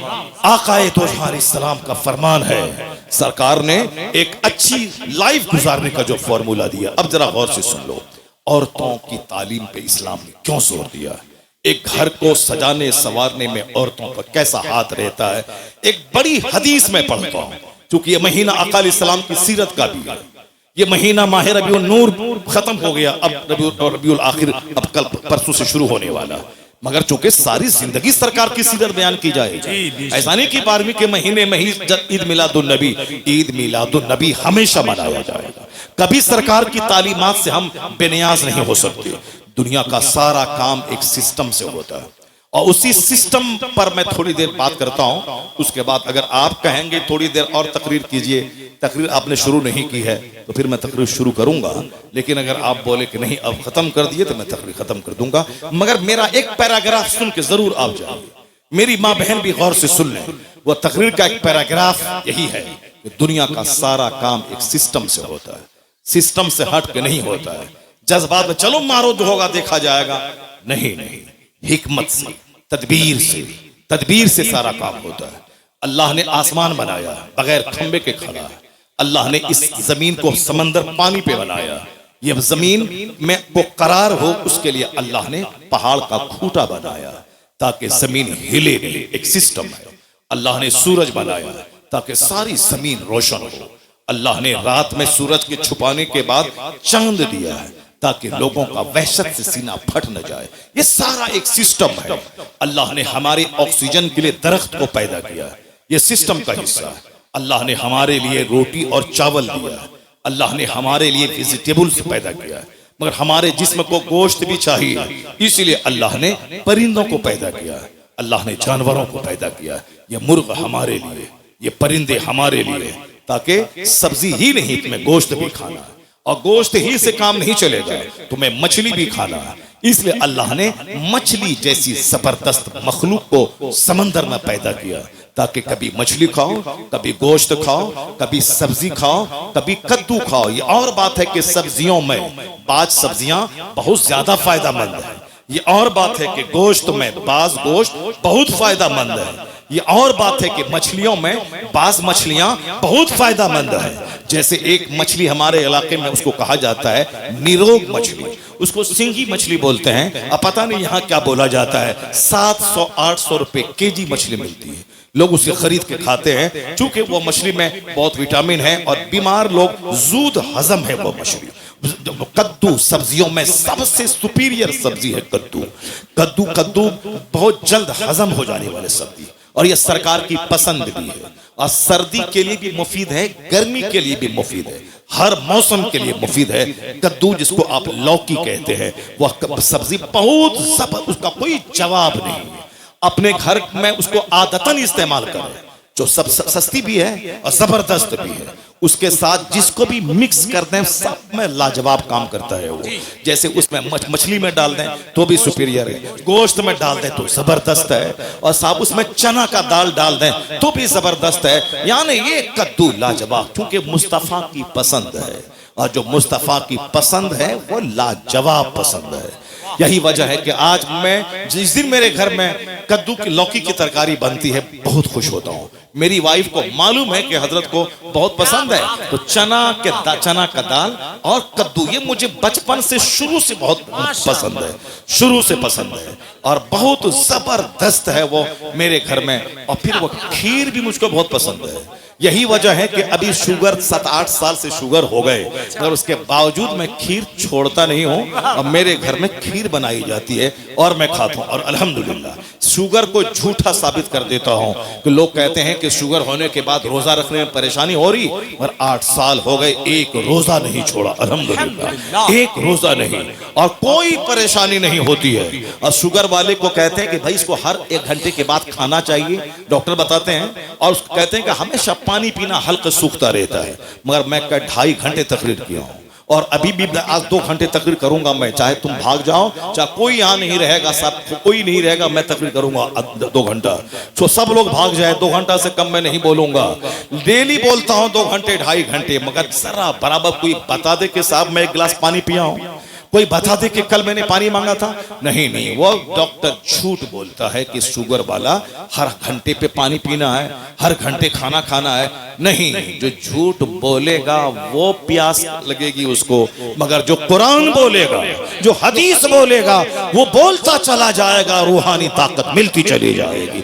मैंने देखा ये आदित्य जोगी ना ये भाषण देता है, पानी पीते हैं, और साहब वो प्रधानमंत्री मोदी जी 15 अगस्त 26 जनवरी को भाषण देते हैं, वो पानी पीते हैं। राहुल गांधी भी पानी पीता है, हमारा बिहार का तेजस्वी यादव वो भी पानी पीता है, आपके उत्तर प्रदेश का अखिलेश यादव वो भी पानी पीता है। मायावती को तो हमने पानी पीते हुए देखा है। जहां आज से 25 साल पहले एक मस्जिद में मैं रहता था, मैं बोला मायावती आई है, मैं गया चलो देखें क्या भाषण देती है। काशीराम जिंदा थे, वो थे, मायावती आई थी। अब आहिस्ते आहिस्ते बस देख देख के पढ़ना है, उसके बाद देखना है, ऐसे और ऐसे देखना पढ़ना है और पानी पीना है। तुमने कभी हमको देखा देख करके तकरीर करते? 5 घंटे 3 घंटे 4 घंटे 2 घंटे, न देख के बोलना है, बिन देखे बोलना है। बिन देखे बोलने में दिमाग चलता है, इसके बाद क्या बोलें, इसके बाद क्या बोलें, इसके बाद क्या बोलें, दिमाग चलता है। दिमाग चलने में आदमी थक जाता है, लेकिन देखने में एनर्जी लॉस नहीं होती है। ना देखा जाता है, बिन देखे बोला जाता है, उसके बावजूद 1 गिलास पानी पीने की नौबत नहीं आती है। बात वही है, जो दुनिया बोलेगा उसे प्यास लगेगी, और जो उकबा बोलेगा, जो कुरान बोलेगा, जो हदीस बोलेगा, रूहानी ताकत मिलती चली जाएगी। अगर यकीन नहीं आए तो तुम भी तिलावत करके देखो, तुम भी नमाज पढ़ के देखो, तुम भी दिन की बातें बोल के देखो। 2 घंटे तक तिलावत करते रहोगे, नहीं लगेगी प्यास, क्योंकि तवज्जो उस तरफ रहेगी तो तुम्हारी प्यास की तरफ से तवज्जो हटती चली जाएगी। मैं पहले सुनता था, मगर 8 साल से मुझको तजर्बा हो रहा है। मैं जब शुगर का अटैक हुआ, मैं बड़ा घबराया कि अब 2 घंटे तकरीर कैसे होगी, 3 घंटे तकरीर कैसे होगी, 4 घंटे तकरीर कैसे होगी, खड़े खड़े 2.5-3 घंटे में बोलता हूं, कैसे तकरीर होगी। लेकिन जब मैं बोलने लगा पता चला नहीं, वह दुनियादार बोली बोली होगी तब थकेगा, वरना कुरान हदीस बोलो, बोलते चले जाओ, शुगर पानी पानी हो जाता है, रूहानी ताकत मिलती चली जाती है, सजदे से ताकत मिलती है, तिलावत से ताकत मिलती है। डॉक्टर लेविल पाविल ने कभी कहा था, the Quran word to word is the resource of energy. Quran हर्फ बहर्फ ताकत हासिल करने का जरिया है। जो रीडर और लिसनर, पढ़ने वाले सुनने वाले, दोनों को वह खजाना मुंतकिल करता रहता है। आप गौर से अपना आधा घंटा का टाइम देंगे मुझको। भाई साहब, हमको तो प्यास लगनी चाहिए, हमको पेशाब लगना चाहिए, मगर यार तुम लोग जवान आदमी हो और अरबी पेशाब तुमको ला हौल वला कुव्वत इल्ला बिल्लाह। इस गुटखा बीड़ी सिगरेट सब छोड़ दो, अल्हम्दुलिल्लाह पेशाब भी कम लगेगा, लीवर भी मजबूत रहेगा, और उसके बाद मसाना भी मजबूत रहेगा, और 70 साल की उम्र तक जवान रहोगे अल्हम्दुलिल्लाह। जवान 70 साल की उम्र तक जवान रहोगे। इसलिए फालतू चीजें छोड़ दो, जितनी भी अननेसेसरी चीजें हैं सारी चीजें छोड़ दो, और कंपलसरी चीज है उसको लो। इबादत से ताकत हासिल करो, तिलावत से ताकत हासिल करो। अब आधा घंटे का आपके पास से मैं टाइम दे रहा हूं, उसके बाद फिर मैं अपनी मर्जी से तकरीर करूंगा। आधा घंटा आपका टाइम चाहिए। इजाजत है आप लोगों की तरफ से? इजाजत है? जरा हाथ उठा के बोलें ला इलाहा इल्लल्लाह, और जोर से बोलें सुभान अल्लाह। अस्सलातु वस्सलामु अलैका या रसूल अल्लाह, अस्सलातु वस्सलामु अलैका या हबीब अल्लाह। बात छिड़ गई है, चूंकि हमारी माँ बहन बैठी हुई है, ये और हमारे नौजवान बच्चे बैठे हुए हैं, इसलिए। और ये जरूरी पैराग्राफ है जो आपके सामने मैं बयान कर रहा हूं, इसको आप गौर से सुनेंगे कि दुनिया का सारा काम सिस्टम से होता है। ऐसा नहीं होता है कि मैं चलूं पूरब काबा पहुंच जाऊं, नहीं नहीं, रोजाना सूरज का उगना, रोजाना सूरज का डूबना, हर काम सिस्टम से होता है। अल्लाह चाहे तो 3 महीने में बच्चा पैदा हो जाए, अल्लाह चाहे तो 3 दिन में बच्चा पैदा हो जाए, अल्लाह चाहे तो 1 दिन में बच्चा पैदा हो और खड़ा हो जाए।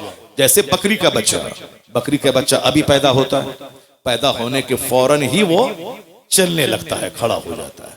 ये जानवर है, पैदा हुआ और थोड़ी देर के बाद, 1-2 घंटे के बाद वो चलने लगता है। तो इंसान अशरफुल मखलूकात है, मगर ये चलता कब है? ये चलता है 9 महीने, 10 महीने, 1 साल के बाद चलता है।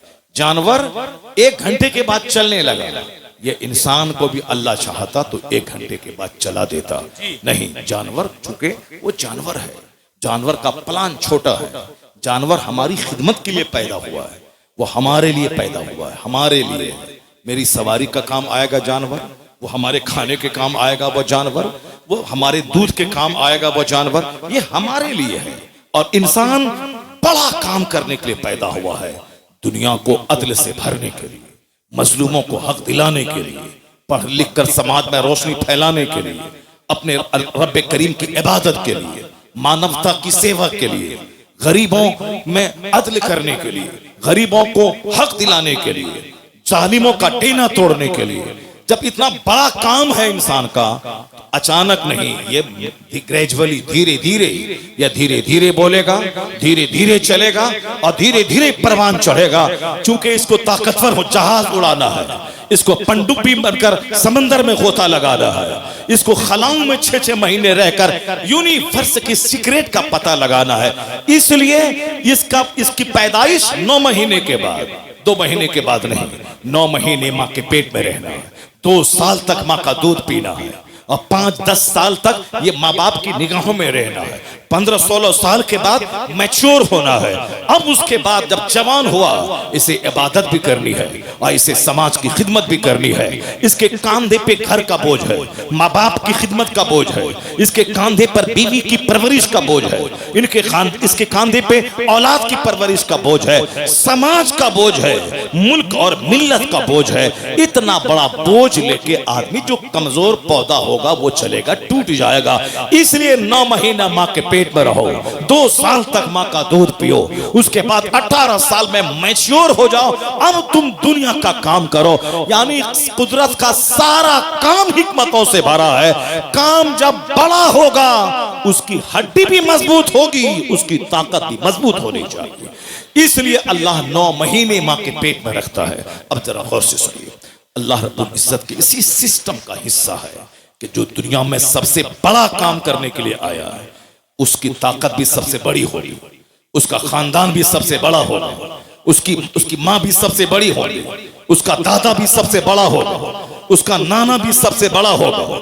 चूंकि एक महान नतन पर्सनैलिटी के सजाने, संवारने, निखारने में माँ का रोल रहता है, बाप का भी रोल रहता है, बाप दादा का रोल रहता है, परदादा का रोल रहता है, उसके ऊपर के दादा का रोल रहता है। लोग कहते हैं ना, इसके खानदान में ये बीमारी 100 साल से चली आ रही है। हमारे इलाके में एक खानदान में पांव फटने की बीमारी है, तो अब उस खानदान में जल्दी से लोग शादी नहीं करते हैं। नहीं, लड़की खूबसूरत है मगर इस खानदान में पांव फटने की बीमारी।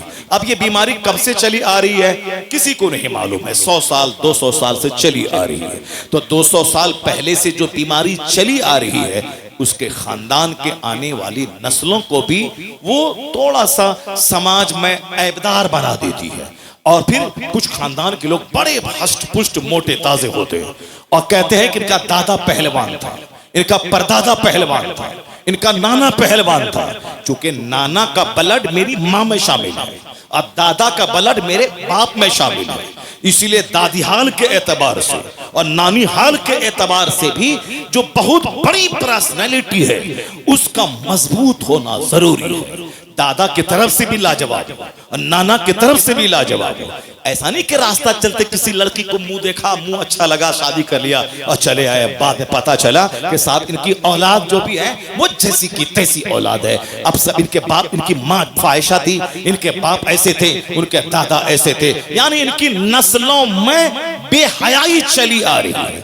आज हमारे बच्चे छोकरे वो नेट चलाने वाले, सिनेमा देखने वाले, बस सिर्फ मुंह देखता है कि मुंह का रंग गोरा है कि नहीं है, नाक लंबी है कि नहीं है। आपके उत्तर प्रदेश में क्या है ये हमको मालूम नहीं है, पर हमारे बिहार में यह है कि आंख बड़ी बड़ी होनी चाहिए, नाक लंबी होनी चाहिए, चेहरे पे गोश्त भरा होना चाहिए और फिट 5 फीट से ऊपर की लंबी होनी चाहिए। वह ठगनी वाली नहीं चाहिए और पतली दुबली नहीं चाहिए। आजकल थोड़ी सी मोटी चाहिए। पहले लोग समझते थे नहीं साहब, पतली दुबली ये हुस्न में शामिल है, लेकिन आज नजरिया बदल गया है। आजकल मोटी ताजी, माँ भी कहती है कि मोटी ताजी दुल्हन हो ताकि घर में खूब मेहनत से काम करे, सुबह से लेकर शाम तक बिल्कुल नौकरानी की तरह काम करती रहे। जैसे कि वो अपने माँ बाप से आई है, वह शौहर के लिए नहीं आई है, सास के लिए आई है। वह पोछा लगाए, झाड़ू लगाए, कपड़ा धोए, सास का पांव दबाए, घर के सारे लोगों की नौकरानी बनकर खिदमत करती रहे। ऐसा नहीं है तो अब वो नौकरानी समझ के वो रखती है। जरा सी कमी हुई, लड़ाई शुरू हो गई। शौहर पे लाजिम है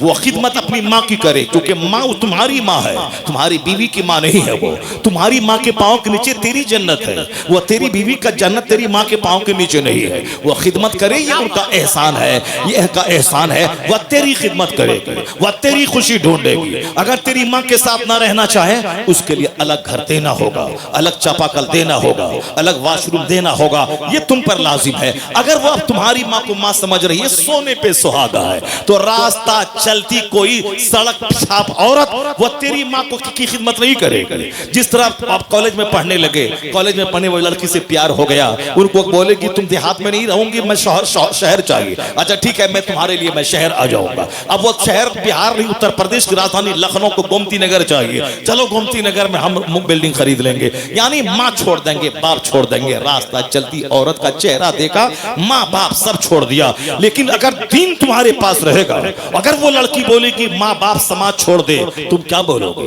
तेरी तरह अगर लड़की हो तो 5-4 शादी मैं कर सकता हूं, शरीयत इजाजत दिया है। तू भागे या तुझको मैं छोड़ दूं, 4 शादी एट ए टाइम। लेकिन एक माँ अगर हमसे नाराज हो गई तो दुनिया के अरबों लोगों की भीड़ में दूसरी माँ नहीं मिल पाएगी। एक बाप अगर नाराज हुआ, दूसरा बाप नहीं मिल पाएगा, क्योंकि माँ एक ही होती है और बाप एक ही होता है। बीवी तो 4 हो सकती है, और तलाक दिया तो तलाक देते जाओ, शादी करते जाओ। अगर वह मर गई तो शौहर खुशी मनाता है, चलो झमेले से नजात मिली, अब दूसरी बीवी आएगी। तो मरने के बाद बीवी हो सकती है, मगर माँ एक मर गई तो दूसरी माँ नहीं हो सकती है। बाप अगर मर गया तो दूसरा बाप कभी नहीं हो सकता। इसलिए माँ न छूटे, बाप न छूटे, बीवी छूटे मगर माँ न छूटे, बाप न छूटे। बीवी का चेहरा देखेगा तो हज का सवाब नहीं मिलेगा, मजा मिलेगा, मगर माँ का चेहरा देखेगा तो हज मबरूर का अजर मिलता रहेगा। बाप का चेहरा देखेगा तो हज मबरूर का अजर मिलेगा। इसलिए सुबह सवेरे माँ के पास जाके 100 बार उसका चेहरा दे, 100 हज का सवाब मिल जाएगा। और ऐसा भी नहीं है कि माँ का चेहरा देखिए, हज कमा के आइए और बीवी को लाठी से मारती रहिए। नहीं, सरकार रहमत है माँ के लिए भी, सरकार रहमत है बीवी के लिए भी। हुजूर ने जहां कहा बीवी का चेहरा देखो तो हज का सवाब मिलेगा, वहीं हुजूर ने यह भी कहा बीवी के मुंह में लुकमा डालो तो हर लुकमे के बदले में सवाब मिलेगा। सुभान अल्लाह, क्या बात। अब यहाँ अध कपारी लोग होते हैं, आधा दिमाग होता है। माँ की तरफ गया तो बाप बीवी को मारना शुरू कर दिया, और कोई बीवी की मोहब्बत में लूटा तो माँ को छोड़ दिया। तो इस्लाम ये नहीं कहता कि वन साइडेड हो जाओ, इस्लाम ये कहता है बीवी को बीवी की तरह सम्मान दो, माँ को माँ की तरह सम्मान दो।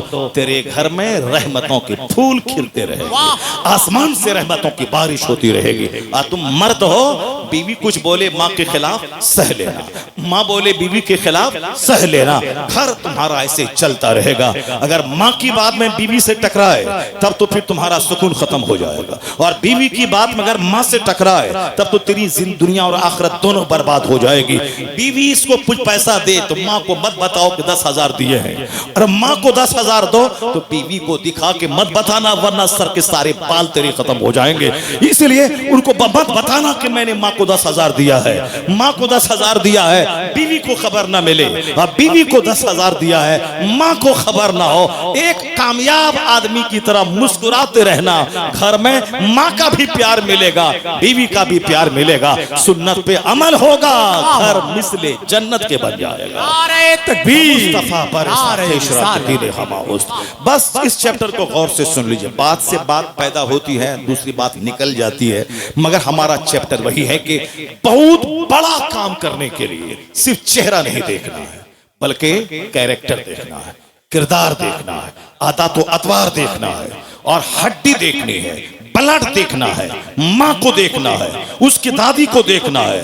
और आज कहाँ देखा जाता है, मगर जो दुनिया का सबसे महान नस्ल इंसान है, जो दुनिया का सबसे अजीम तरीन शख्सियत है दुनिया की, उसका नाम है मोहम्मद अरबी सल्लल्लाहु अलैहि वसल्लम।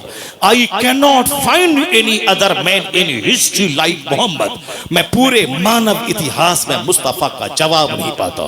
यूरोप का दानिश्वर कहता है, he is the only man in history who was supremely successful on both levels, religious and secular. इंसाफ, सियासत और मजहब दोनों सतह पर इस रुए जमीन की सबसे लाजवाब शख्सियत का नाम मोहम्मद अरबी सलाम है। हिंदुस्तान का एक गैर मुस्लिम डॉक्टर रामकृष्ण राव कहता है, the personality of Mohammad it is most difficult to get into the whole truth of it. यानी मुस्तफा की शख्सियत की तह में उतरना बहुत मुश्किल है। गांधी जी ने कहा था, मैं जब तक मुस्तफा को पढ़ा नहीं था मुझको लग रहा था कि तलवार के बल पे इस्लाम फैला है, लेकिन जब मैंने मुस्तफा को पढ़ा, कुरान का हिंदी अनुवाद पढ़ा, अब मैं कह सकता हूं कि इस्लाम जो तूफान बन के दुनिया में छा गया अरब से निकलकर, ये तलवार के बल पे नहीं, ये अपनी सच्चाई और मुस्तफा की सादगी और अखलाक की बुलंदी की वजह से पूरी दुनिया में इस्लाम बादल बन के छा गया। आका अलैहिस्सलाम का मुताला करने वाला वो दुनिया के हकायक और फैक्ट से बाखबर होता है। इतना बड़ा पैगंबर जो अरब और अजम में इनकलाब पैदा कर दे, जो दुनिया की हुकूमत की धारणा बदल दे, जो दुनिया का जोग्राफिया बदल दे, जो इनकलाब पैदा कर दे, जो दुनिया में इल्मी इनकलाब लाए। मुस्तफा की आमद से पहले दुनिया में एक कॉलेज नहीं था, एक स्कूल नहीं था, एक मकतब नहीं था। वो जमाना गुरु काल का था। एक पढ़ा लिखा आदमी दरख्त के पास बैठता, 10-20 लोग आते, वो शिक्षा दान करता था, यानी इल्म को फैलाता था। बाज़ाब्ता मकतब, मदरसा, स्कूल, कॉलेज की शक्ल में दुनिया में कुछ नहीं था। लेकिन आज 1400 साल के अंदर हजारों कॉलेजेस, हजारों यूनिवर्सिटीज, लाखों मकतब, लाखों स्कूल दुनिया में खुल गए। इसका मालूम है ये सारा सहरा किसके सर जाएगा? 1000 साल पहले तो अमेरिका का नाम दुनिया में नहीं था। 1000 साल पहले तो कोई कॉलेज स्कूल दुनिया में नहीं था। चाहे JNU हो, AMU हो, चाहे BHU हो, बनारस हिंदू यूनिवर्सिटी, इसकी तारीख 200 साल के अंदर की है। लेकिन आज लाखों स्कूल, लाखों कॉलेज की मौजूदगी में ये मानना पड़ेगा कि सबसे पहले जिसने गरीब अमीर सबके घर में इल्म जाएगा। इल्म हासिल करना कंपलसरी है। अमीर भी पढ़े, गरीब भी पढ़े, देहाती भी पढ़े, शहरी भी पढ़े। और इल्म ताकत का नाम है, इल्म रोशनी का नाम है। जिसने इल्म पे जोर दिया वो मुस्तफा जाने रहमत की ज़ाते गिरामी है। अब क़यामत तक जितनी भी इल्मी दरसगाहें कायम होती जाएंगी, उन सबके क़याम का सेहरा मुस्तफा जाने रहमत के सरे अक़दस पे जाएगा। चूंकि हुजूर से पहले बाज़ाब्ता तालीम हासिल करने का सिस्टम नहीं था, तो सरकार तालीमी इनकलाब पूरी दुनिया में बरपा किया। और जहां तक रहा, पहले लोग सूरज को पूजते थे, लेकिन आज साइंस में सूरज पे रिसर्च हो रही है।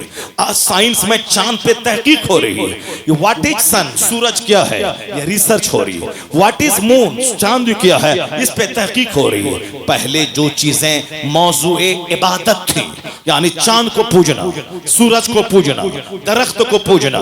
मगर आज बाज़ाब्ता दरख्त पे बायोलॉजी में रिसर्च, ज़ूलॉजी में, बोटनी में रिसर्च हो रही है, तहकीक हो रही है। दरख्त क्या है, यह दरख्त कैसे हंसता है, यह दरख्त क्या छोड़ता है, यह दरख्त क्या लेता है, यह दरख्त हमारे लिए कितना मुफीद है, ये कौन सा दरख्त कैसा है। दरख्त पूजने का मैटर था, यानी उनके सामने हाथ जोड़ के खुदा मानना। लेकिन आज वो दरख्त तहकीक का मौजू बना हुआ है। थोड़ा सा टफ लफ्ज है, मगर आप ध्यान दीजिएगा तो बात समझ में आ जाएगी। हुजूर ने जो दुनिया में इल्मी इनकलाब बर्पा किया, और आज दुनिया में सूरज परस्तिश का मौजू नहीं है। वो अल्हड़ किस्म के, नादान किस्म के, गलीज किस्म के जो लोग हैं आज भी सूरज को खुदा कहते हैं, मगर साइंस की जबान में वह सूरज खुदा नहीं है। सूरज क्या है? मैटर ऑफ वर्शिप नहीं, मैटर ऑफ रिसर्च है। वह टॉपिक ऑफ रिसर्च है, तहकीक का मौजू है कि सूरज है क्या, सूरज रोशनी चांद को देता कैसे है, चांद खुद से चमकता है या सूरज से रोशनी लेता है। पता यह चला कि जो मौजू इबादत था आज वह मौजू तहकीक बना हुआ है। दरख्त मौजू इबादत था, आज वह मौजू तहकीक है। पत्थर मौजू इबादत था, मगर आज मौजू तहकीक है। किसने मौजू इबादत से हटाकर मौजू तहकीक बनाया? किसने लोगों को कहा कि आसमान बगैर खंबे के खड़ा है, रिसर्च करो? किसने कहा जमीन समंदर पे टिकी है, रिसर्च करो? किसने कहा कि पहाड़ पिलर है, पहाड़ खुदा नहीं, यह जमीन को हिलने से बचाने वाला पिलर है? या किसने बताया? गौर करने के बाद पता चलेगा कि जो कुरान मुस्तफा पे नाजिल हुआ है, उस कुरान में सूरज का चर्चा, चांद का चर्चा, वफिल अर्द आयातुल लिल मुक़िनीन वफिस समाए रिज़्क़ुकुम फलयंजुरिल इंसानु इला तामी। आदमी अपनी खुराक पे गौर करे, आसमान पे गौर करे, जमीन पे गौर करे, सूरज पे गौर करे, चांद पे गौर करे। सूरज और चांद महवे गर्दिश है, जमीन साकिन है, उस पे गौर करे। तो किसने इबादत के मौजू से हटा के तहकीक का मौजू बनाया? जवाब मिलेगा मोहम्मद अरबी अलैहिस्सलाम ने आदमी की सोच की धारणा बदल दी कि जो इबादत का मौजू था उसको तहकीक का मौजू बना दिया है। आज ये सारी चीजें तहकीक का मौजू हैं। एहसान मुस्तफा जाने रहमत का है। आज जब डेमोक्रेसी दुनिया में है, डेमोक्रेसी पहले क्या था? बाप राजा है, बेटा राजा होगा, पोता राजा होगा, परपोता राजा होगा, और राजा के दीन पे सारी रियाया रहती थी। यानी राजा रियाया का खुदा होता था। वह लोग राजा के दीन पर होते थे, वह लोग राजा की परस्तिश करते थे, राजा को पूजते थे। मगर पैगंबर आज़म अलैहिस्सलाम के आने के बाद आज पूरी दुनिया में कहीं भी राजा को पूजा नहीं जाता है, बल्कि राजा पब्लिक चुन रही है।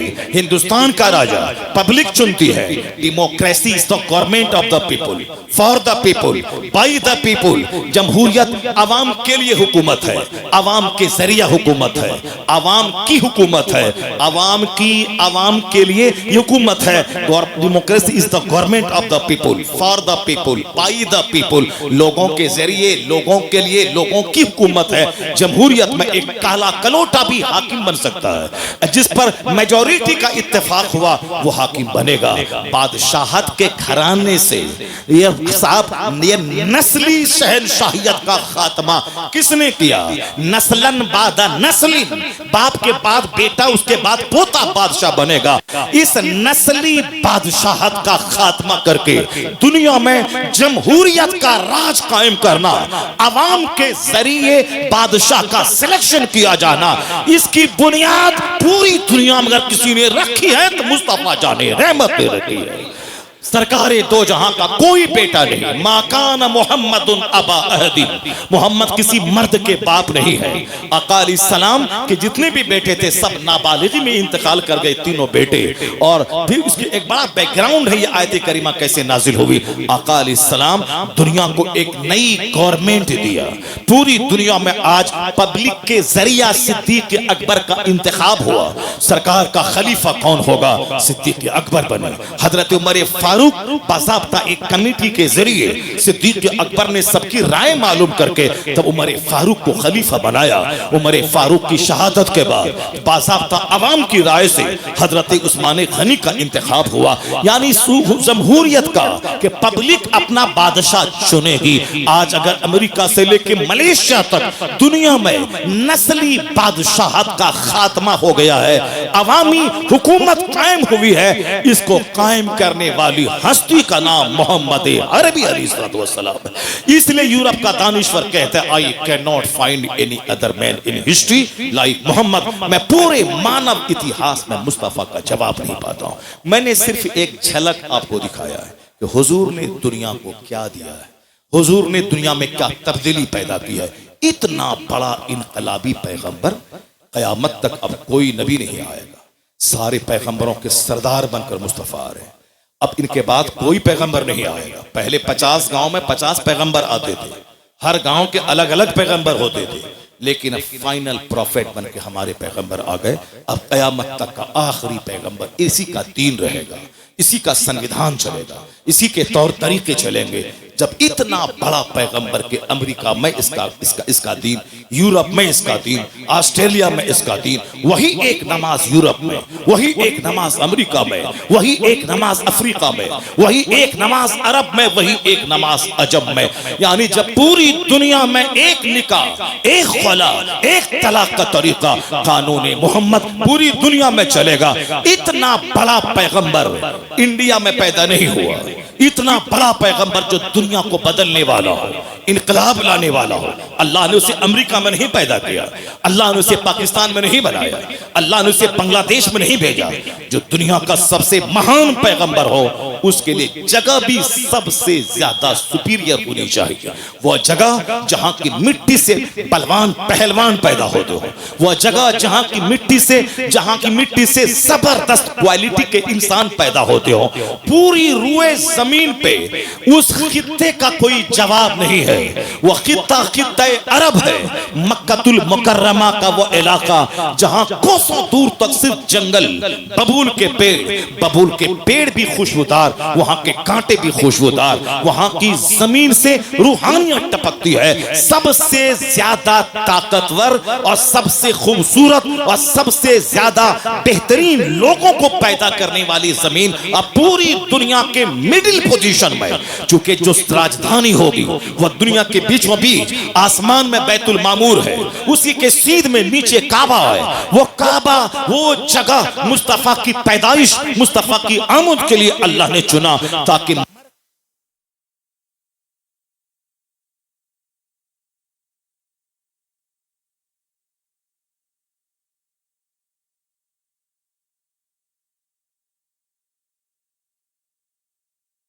में नहीं आएगा। कहां आएगा? मुल्क अरब में आएगा। अब वह मुल्क अरब में कैसे आएगा? वहां तो हर तरफ बबूल है, हर तरफ कांटे हैं, हर तरफ आसमान से बात करने वाले पहाड़ हैं, हर तरफ एक खत्म न होने वाला पहाड़ियों का सिलसिला है। अब वहां कैसे होगा? हर काम सिस्टम से होता है। मैं सिर्फ एक बात बताने के लिए आपको मैंने, चूंकि सरकार की सीरत ही बयान हो गई, सरकार की अजमत ही बयान करना है, और फिर जो बात मैं कहने जा रहा हूं उसको हुजूर की जिंदगी से ही मैं आप तक पहुंचाने की कोशिश कर रहा हूं। बस थोड़ी सी तवज्जो आपकी चाहिए। हमारी पसंद क्या है? अल्लाह रब्बुल इज्जत की पसंद देखिए। अल्लाह जहां भी चाहता अपने महबूब को पैदा कर देता। इंडिया में भेज देता, फिर भी सारी दुनिया में पैगाम पहुंच जाता। अमेरिका में भेज देता, फिर भी सारी दुनिया में पैगाम पहुंच जाता। मगर अल्लाह ने अपने महबूब के लिए middle place of the world, दुनिया का दरमियानी जगह चुना है।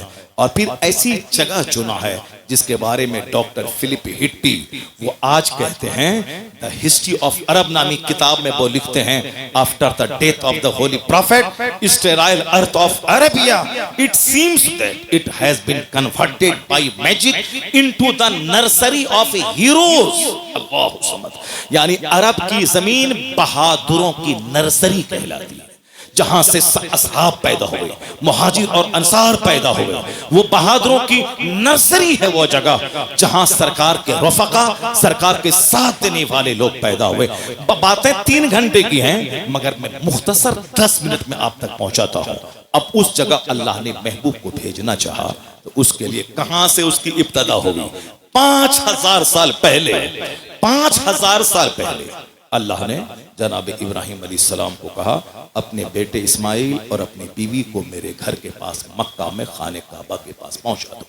अपने अल्लाह ने कहा आग में, अल्लाह के लिए आग में कूद गए, अल्लाह के लिए वतन छोड़ दिया। अल्लाह का हुक्म है कि अपनी बीवी अपने बच्चों को मेरे घर के पास छोड़ दो। जनाब हाजरा को लिया, बच्चे को लिया खाने काबा के पास। वो क्या था? बैतुल मामूर की सीध में फरिश्तों ने एक बुनियाद खोद दी थी, वही काबा था। जनाब आदम ने उसी बुनियाद में कंकड़ भर दिए थे, वही काबा था। वहां कोई इंसानी आबादी नहीं थी, न कोई पानी का इंतजाम था। हर तरफ फलक बोस पहाड़, हर तरफ चटकियल मैदान, बबूल